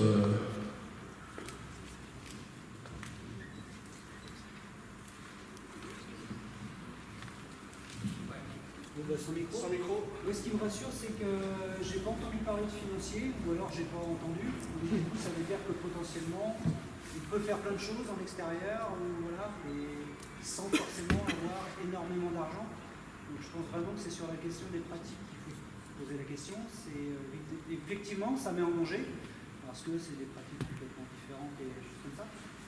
Mais du coup, je me dis que c'est possible. Enfin, là, on a 3 exemples. Alors, je dis pas qu'il ne faut pas une partie financière, hein, mais c'est pas ce qui a été mis en avant, et je pense que c'est ce qui n'est pas retenu. Donc, je trouve ça plutôt intéressant.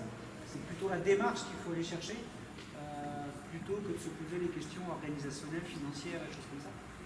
Voilà, c'était juste une remarque.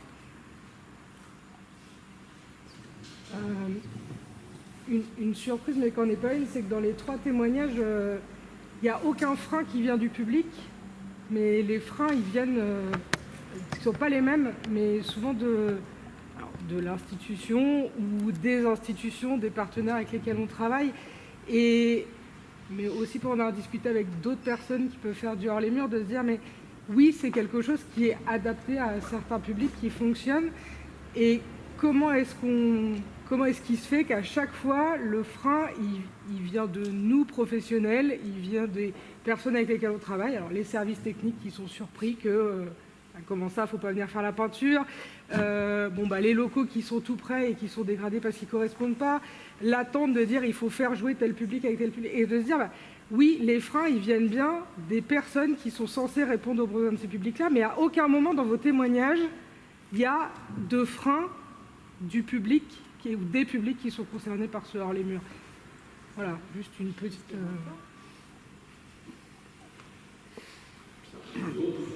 Moi, je vois très bien d'intervenir dans les grands ensembles et tout ça. Moi, je travaille dans une structure, un centre social sur une commune de 4000 habitants qui est ce qu'on peut appeler entre guillemets cité dortoir. Et la réalité, elle est quand même qu'il est compliqué de rencontrer des fois les jeunes, notamment maintenant de plus en plus, sur des lieux qui sont en dehors de chez eux. Clairement, à part des fois les fêtes de voisins, des fois donc ce que vous disiez un peu des moments qui sont déjà institués sans nous. Où on arrive à prendre contact, mais souvent on prend contact avec ceux qu'on connaît déjà, donc c'est pas un contact, c'est la continuité de ce qu'on vit au quotidien. Et la réalité, elle est quand même que c'est pas si simple de trouver des lieux où on peut rencontrer des familles qui sont éloignées de nos structures. Bon, alors après, je ne parle pas forcément que des familles en difficulté, parce qu'on n'est pas tous sur des bassins de population où il y a tant de difficultés que ça, mais je pense qu'il y a toujours un travail à faire avec ces familles-là, qu'il est très très important aussi, parce que ça évite que le social n'appartienne qu'aux gens qui soient dans la difficulté. C'est pas mal, et qu'on arrête de critiquer un petit peu, des fois de façon très très péjorative, les gens qui profitent de nos structures. Donc voilà, c'est un peu un constat qu'on fait parce qu'on essaye vraiment de le faire, et les lieux ne sont pas si simples. Évidemment, nous, on n'a pas de... Il n'y a pas de lieu où on accueille les réfugiés, il n'y a pas de bidonville, il n'y a pas... Voilà, Alors du coup, on s'oriente vraiment sur le partenariat avec les écoles, évidemment, avec des fois un petit peu les associations sportives, quand il y en a. Mais voilà. Et du coup, ces jeunes qu'on a rencontrés des fois à des moments qui étaient très présents pendant le centre de loisirs, par exemple pendant l'enfance, on les perd beaucoup pendant l'adolescence, mais des fois on les retrouve après, parce qu'ils identifient quand même notre structure comme un lieu ressource, comme un lieu où on peut y faire des choses. Et nous, on se positionne vraiment comme un lieu où on accompagne leurs projets, quoi. Et ça continue quand même à fonctionner relativement bien. C'était juste une intervention comme ça.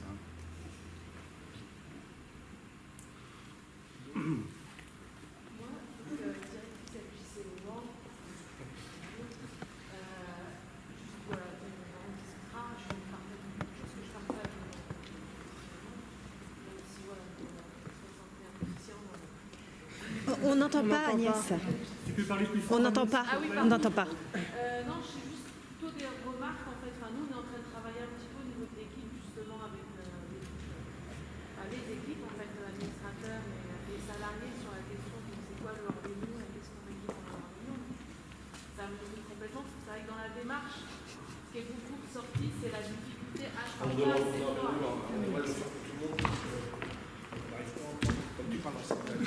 Ça doit être parce que je suis directrice MJC, donc je ne peux pas parler assez fort, je sais pas. Non, c'est une blague. Du coup, ce qui ressort beaucoup sur... Calme-toi.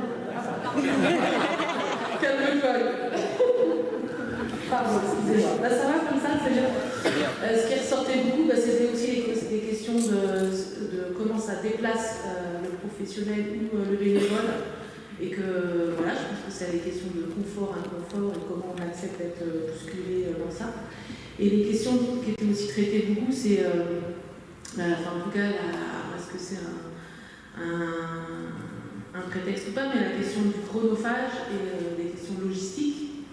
Et puis c'est vrai que je me rends compte que nous, par exemple, c'est quelque chose qu'on a beaucoup abordé sur le deuxième positionnement, c'est comment on va aller vers les gens pour après qu'ils peut-être viennent chez nous.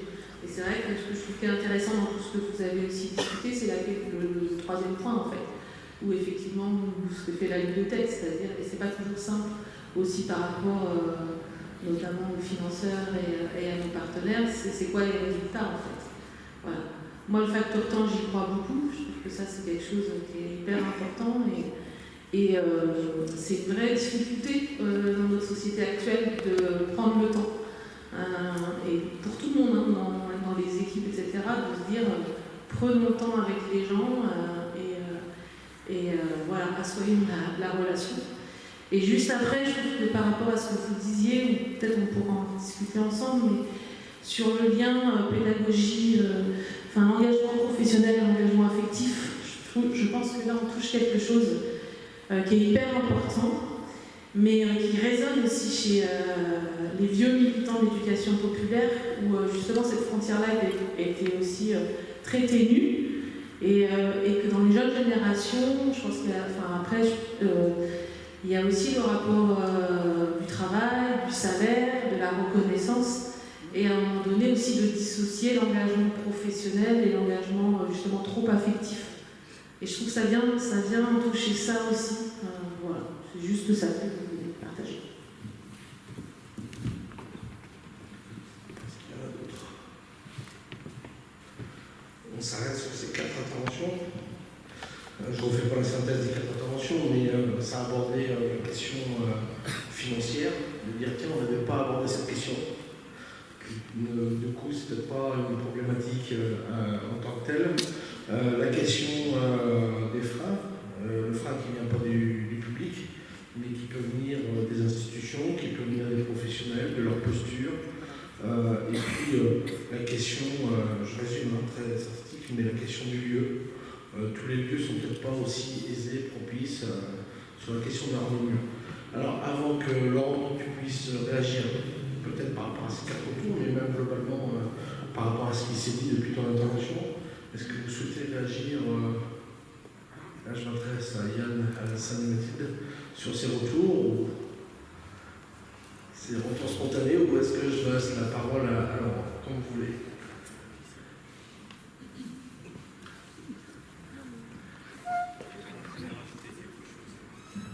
Moi, je vais rajouter quelque chose en termes d'expérience. Je vous le confirme. Depuis 4 ans qu'on fait hors des murs, le problème souvent, c'est pas par rapport aux jeunes ou les acteurs, c'est plutôt les institutions et les associations, pour dire vrai. Donc les jeunes, ils ont leur cadre, on les trouve dans les centres commerciaux, on fait des actions. Là, on ne le trouve pas. Autre chose qui me semble être intéressant aujourd'hui, s'il y a une volonté politique, c'est sûr que hors les murs, on peut les réussir parce qu'il y a une volonté politique, il y a les moyens financiers et nous avons constaté aussi que hors les murs, il ne coûte pas très cher quand on a assez d'associations qu'on subventionne. Pour dire la réalité, hein, ça nous revient moins cher en termes de charges d'être dans une maison de quartier et ça crée des liens. Et en plus, il y a une reconnaissance des éducateurs qui connaissent mieux les jeunes et donc beaucoup de facteurs. On a plus de réussite par rapport à ces acteurs qui sont sur le terrain que par rapport à ceux qui restent sur le champ. Donc voilà. Je suis désolé, j'ai oublié quelque chose dans le programme, alors ça m'arrive très souvent. Régulièrement, et donc si on n'interpelle pas, j'ai oublié la pause. Et donc effectivement, il y avait une pause dans la matinée. Et Catherine m'a dit discrètement, on n'avait pas vu, mais qu'en plus il faut y avoir éventuellement des dépendances à la nicotine. Alors ça se soigne, mais en même temps, quand on n'est pas soigné, on a tous des dépendances. Alors, question, est-ce qu'on fait une petite pause ou pas? Il reste combien de temps? Oui. Il y avait les 2 applis, c'est normal en posant une question, mais bon, on va faire une petite pause là.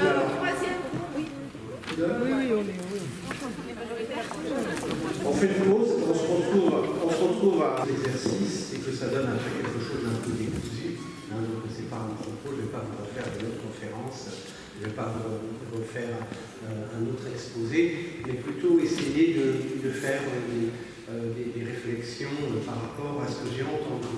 J'ai entendu parler, même si on n'en a pas beaucoup parlé, de sport libre. Et quand j'ai vu libre après un nom, ça m'a rappelé Freinet, parce que vous voyez, Freinet, c'est des textes libres, c'est le dessin libre, c'est justement le fait de mettre libre après le nom. Alors vous voyez, le capitalisme, c'est de mettre le libre avant le nom, c'est la libre initiative, le libre-échange. Et bien le libertarisme, c'est de mettre libre après le nom. Et j'ai toujours trouvé ça relativement intéressant d'un point de vue linguistique, d'un point de vue, je dirais, sémantique. Et je pense que nous vivons l'ère où le mot liberté reprend du sens. Parce que finalement, nous, quand nous faisons les ateliers de rue avec les enfants et que nous nous autorisons nous-mêmes à les faire, nous ne demandons l'autorisation à personne, ni aux bailleurs sociaux, ni aux maires, ni encore bon, quelle bonne idée, enfin à personne, ni à la police municipale, ni même pas aux gens, on leur demande l'autorisation. Nous nous autorisons. Et nous expliquons aux gens que nous sommes des acteurs libres. Quand nous faisons de la distribution alimentaire et que nous avons des problèmes avec des familles qui estiment qu'il y en a un petit peu plus dans le panier de la voisine que dans leur propre panier, et pourquoi on a donné du lait à celle-ci alors que l'autre, elle n'en a pas eu, et pourquoi là où il y avait de la viande, ça n'a pas été compensé ailleurs par le poulet ou par des œufs. Et nous avons beaucoup de problèmes de ce genre-là, beaucoup. Et on leur répond, mais parce qu'on fait ce qu'on veut. Nous sommes libres. Et alors là, c'est le grand étonnement. Mais non, vous devez nous. On fait ce qu'on veut et nous faisons le choix que personne ici n'est équivalent à personne. Nous sommes libres. Et nous écoutons tout, nous écoutons tous. Et chez nous, les Espagnols prennent aussi des initiatives et des libertés. Et chez nous, tout le monde prend des libertés. Mais nous prenons beaucoup de liberté. Et je crois que le mot liberté est important. Et moi, ce qui me fait très plaisir, c'est que les enfants de l'association, pensez que notre association, c'est un peu une communauté. Les enfants vivent vraiment dedans. Ils y passent le plus clair de leur temps. Souvent, ils partent avec nous. On a une troupe d'enfants chanteurs et danseurs qui s'appelle les Aven Savouré, qui chantent et qui dansent sur un répertoire tzigane. Certains d'entre eux sont tziganes, les autres pas. Eh bien, ce qui est très fort chez nous, chez ces enfants-là, c'est la liberté. Et même quand ils prennent la parole, maintenant on essaie de les emmener dans des espaces de formation et que les enfants participent aussi aux formations dans lesquelles on les invite à leur manière. Et en fait, ce qu'ils mettent en avant, eux, c'est souvent ce mot-là, la liberté. Je constate que la liberté qui avait été si peu en vogue ces 20-30 dernières années, puisque on cherchait beaucoup plus la sécurité que la liberté, moi je constate avec un certain plaisir le retour d'une soif de liberté, et évidemment ça me fait un grand plaisir. J'ai entendu parler aussi de repas. C'est vrai que la question alimentaire et la question sanitaire du soin et de l'alimentation chez nous c'est super important, et que donc nous avons voulu avoir des jardins. Pour nous, travailler dans l'espace public, c'est travailler. Travailler, ça n'a pas n'importe quel sens, travailler. Travailler, ça veut dire ou bien on produit, ou bien on transforme, ou bien on crée. Mais c'est pas vrai, on ne travaille pas la relation. C'est pas vrai, on ne travaille pas avec les parents quand on les reçoit à Noël. Ça, c'est pas travailler, ça. Travailler n'a que 3 sens. Produire, transformer, créer. Ça se fait avec les mains. Et chez nous, c'est super important, ce travail-là. Et c'est ce que nous faisons dehors, travailler, produire, transformer, créer. Et nous le faisons, même si c'est chanter, même si c'est créer, si c'est produire, fabriquer des jeux, tout ça, modifier l'environnement, habiller des arbres, tout ça, c'est produire, travailler, créer, modifier l'environnement, habiter, transformer l'usage de l'espace en permettant de s'y installer les uns et les autres. Voilà, on transforme. Cette transformation elle est super importante. Et donc la question alimentaire, elle est là-dedans. On a une production alimentaire avec les enfants, avec les jardins, avec les adultes qui nous rejoignent. Mais on s'est rendu compte qu'il ne suffisait pas de produire des légumes pour qu'ils soient consommés, alors bien sûr on les transforme. Donc on a une cuisine de rue, cuisine collective, cuisine de masse, et cette cuisine de rue produit énormément de nourriture. Et ensuite on se rend compte qu'il faut la consommer ensemble. Donc, vous voyez, c'est de la production à la consommation qu'il faut relier. Et c'est là que ça devient intéressant, c'est quand on a tous les étages. Et là, ça permet d'avoir intéressant. On a aussi, évidemment, il n'y a pas que ce qu'on produit, ce serait insuffisant. Ça se limiterait à quelques tonnes. Mais on a aussi des accords avec la banque alimentaire qui fait qu'en fait, on a des énormes quantités de nourriture qu'on produit, qu'on transforme. On a des enfants qui viennent manger à la cantine. Chez nous, mais on n'a pas de cantine, on n'est même pas cantine. On appelle ça un atelier cuisine permanent. Et il y a des enfants qui viennent manger à la cantine parce qu'ils n'ont pas le droit de manger à la cantine.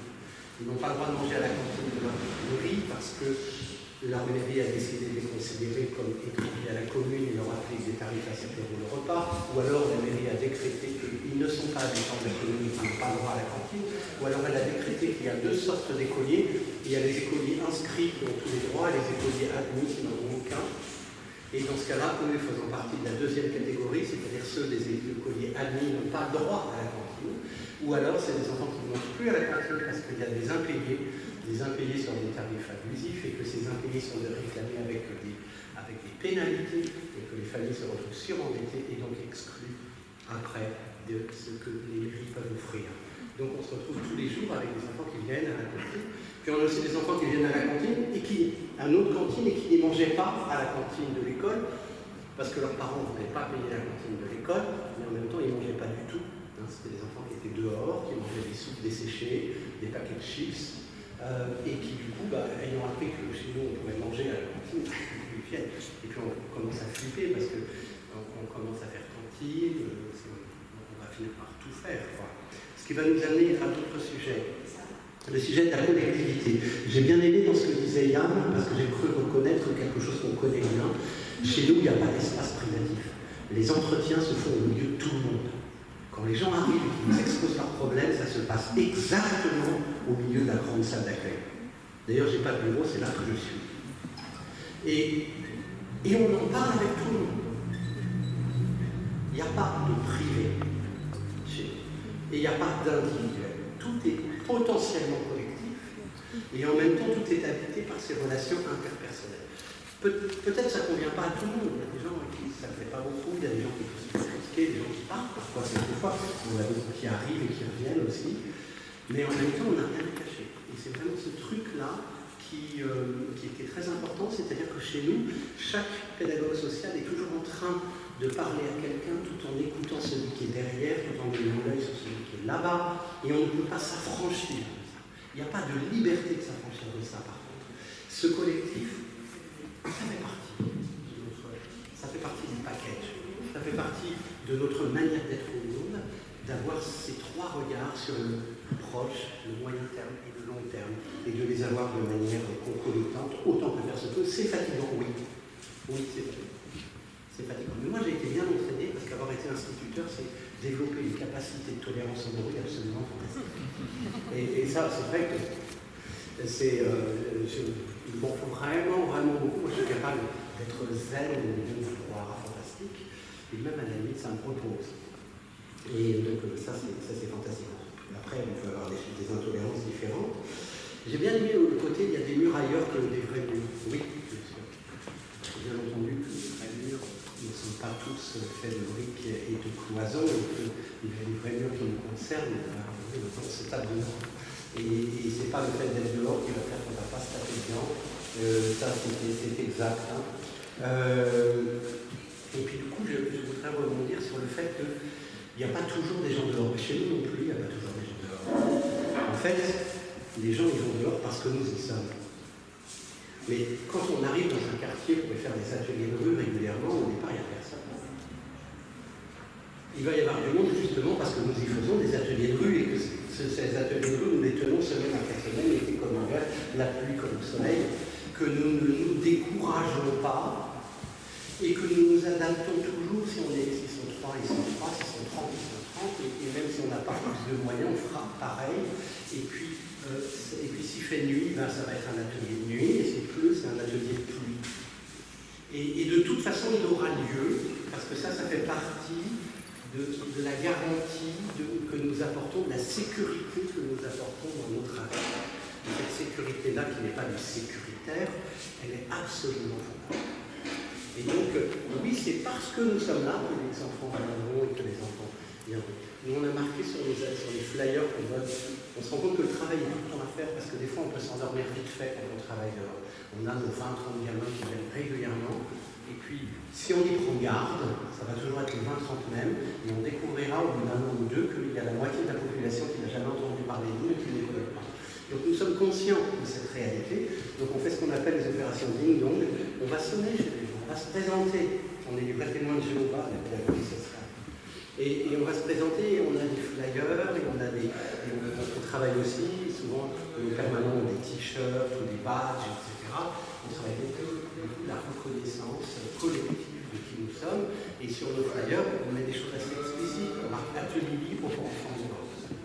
Pour les ateliers libres, c'est des ateliers libres pour enfants libres, qui sont libres justement de venir dans cet espace public. Le coût, c'est absolument une préoccupation de tous les instants. Moi, mon boulot à moi, c'est de chercher du fric en permanence. Nous avons 3 sources de financement pour ce moment. La première source de financement, c'est la CAF. Heureusement que la CAF existe encore. Franchement, c'est la seule chose encore qui tienne un peu. Heureusement que la CAF. Et là, nous, on finance 1/3. Espace de vie sociale, centre social, et même encore par derrière sur des petites actions ponctuelles, et même encore un tout petit peu par derrière, et même encore un tout petit peu par la politique de la vie, c'est fantastique. C'est 1/3 de nos financements. La CAF, c'est 1/3 en plus qui peut passer d'année après année.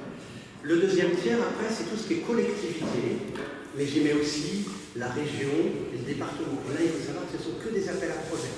Si on ne renouvelle pas, si on ne se faufile pas, si on ne s'impose pas, si on ne détourne pas ce que nous faisons, nos ateliers qu'on fait avec les enfants, quand je les vends au préfet, c'est des ateliers valeurs de la République. Et puis quand je les vends à la CAF, c'est des ateliers parents-enfants. Ben oui, mais comment voulez-vous, avec une logique de financement sur le projet, et pas sur l'acteur, cette mort,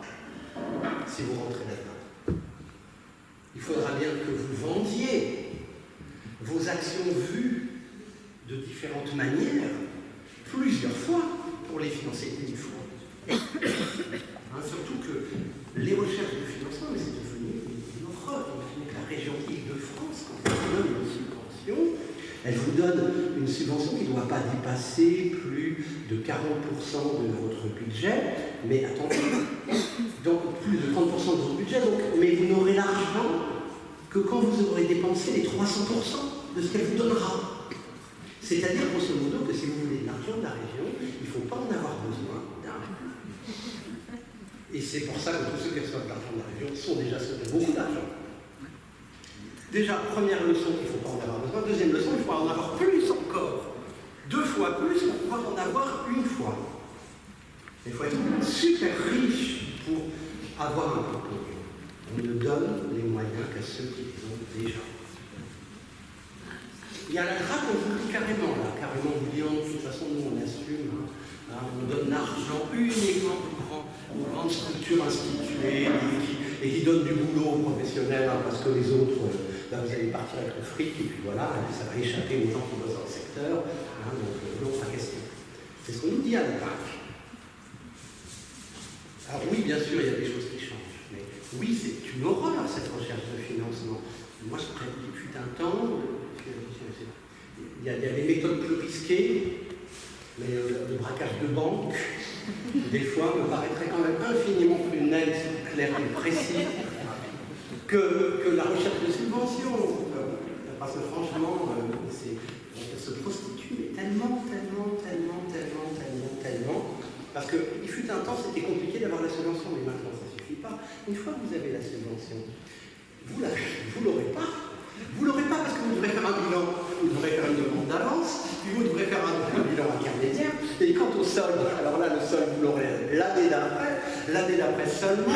Et si votre plan est validé, puis vous présenterez vos factures, parce qu'ils veulent voir toutes les factures. Mais puis après, ils font leur choix. Ils disent, celle-là, trop pas. Celle-là, j'en veux pas. Celle-là, j'en veux pas. Vous avez une subvention de 15 000, vous recevez 8 000. Voilà la vérité de comment ça fonctionne. Et puis c'est là qu'arrive notre troisième tiers, le privé. Les fondations privées. On est des pros des fondations. On les connaît toutes. Et puis on les prend toutes. McDonald's nous a payé 2 camions. Et malheureusement, ils ne nous en paieront pas un troisième. On a tout. Mais voilà, on y va avec plaisir. Sanofi, oui. Areva, oui. Total, oui. Ah oui, vous avez doublé du produit. Parce qu'avec votre argent privé qui pue, on se sentira un peu plus libre. Parce qu'en fin de compte, le privé est parfois moins esclavagiste vis-à-vis de nous que le public. Moins manipulateur vis-à-vis de nous que le public. Moins instrumentaliste avec nous que le public. Il faut le dire, parce que c'est vrai. Et puis des fondations formidables. Tout ce qui est sous égide. Avec Pierre les a soutenues pendant des années, des fondations dont on est fiers d'ailleurs, bien entendu quelques-unes, heureusement. Et du mécénat d'entreprise maintenant. Ah oui, maintenant on est à fond avec Generali. Et il paraît qu'on est parti pour très longtemps parce qu'à Generali nous ont expliqué, nous, dans les assurances, on veut que les gens n'aient pas de problème. Parce que quand les gens n'ont pas de problème, ça coûte moins cher de leur payer leur assurance quand ils ont des problèmes. Et je me suis dit, mais oui, c'est logique. Donc, ciblez les compagnies d'assurance et dites-leur que grâce à vous, il y aura moins de risques. Alors, c'est fou ce qu'on sécurise. Vous ne pouvez pas imaginer de ce qu'on sécurise. Tous les risques sociaux qu'on sécurise, les risques, tout ça, on sécurise un max. Donnez-nous de l'argent des assurances, s'il vous plaît, c'est super important pour nous. Donc, voilà nos 3 tiers. CAF, collectivité publique et fondation.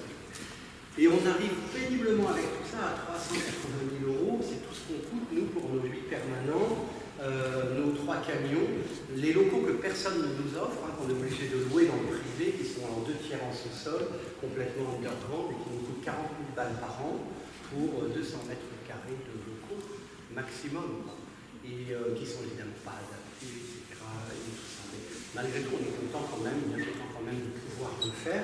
Et l'année dernière, quand Macron a supprimé l'aide à l'emploi, on s'est cru mort. Tous nos emplois étaient des emplois aidés. On s'est dit, ça va être complètement foutu. Donc vous imaginez le challenge pour trouver l'argent. Ben, on y est arrivé. Et ça, c'est toujours un pareil au pédagogie sociale. Vous travaillez avec les précaires, donc vous devez être précaire. Il y a une logique et une harmonie profonde qui fait que ceux qui fréquentent les précaires seront traités comme des précaires, seront vécus comme des précaires et auront des moyens précaires. C'est une logique absolue. Si vous voulez avoir des moyens, faites comme le 104 à Paris et le non, ça avec personne dedans, on a un peu de fou. Faites comme la maison des métallos, des fous radicaux, et vous aurez un pognon fou. Nous, on a participé une fois à un truc à la maison des métallos. Il y avait un truc sur les Roms, et il y avait un film où on nous voyait, nous, avec nos gamins et nos adultes. Alors, on a voulu venir avec des gamins roms, mais on n'avait pas les invitations. Ils ont commencé par nous faire attendre que tout le monde soit rentré. Sur la soirée Rome avec le Rome.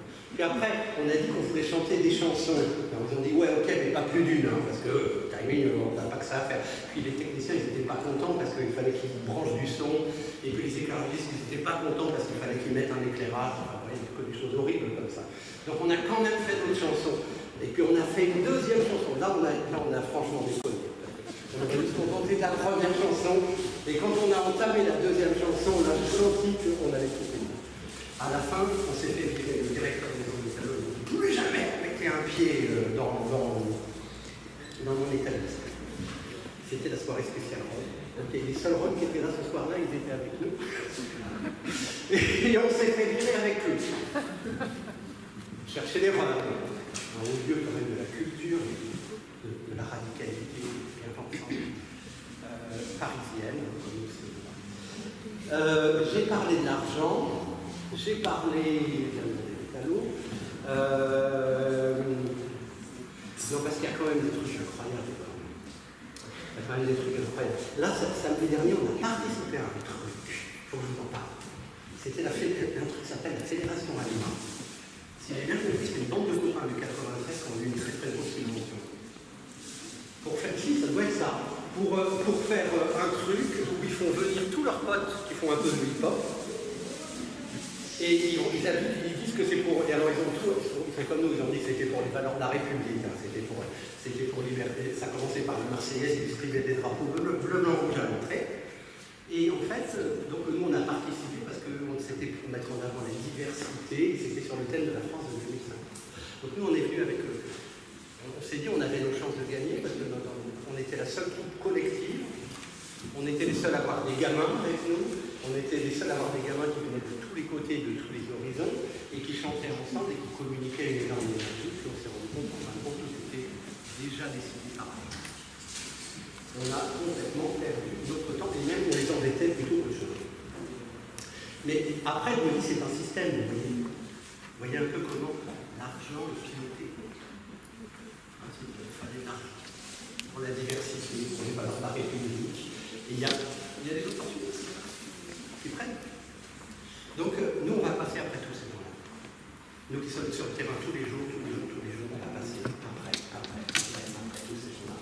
Pourquoi? Parce que finalement, ce que nous faisons dérange davantage. Ce que nous faisons dérange davantage parce que ça rend visible ce que l'on voudrait en cacher. C'est-à-dire que le maire de notre commune, quand il interdit aux enfants des hôtels d'aller à l'école, il a un espoir secret. Il a un espoir secret, c'est qu'un jour, sa commune de Chili-Mazarin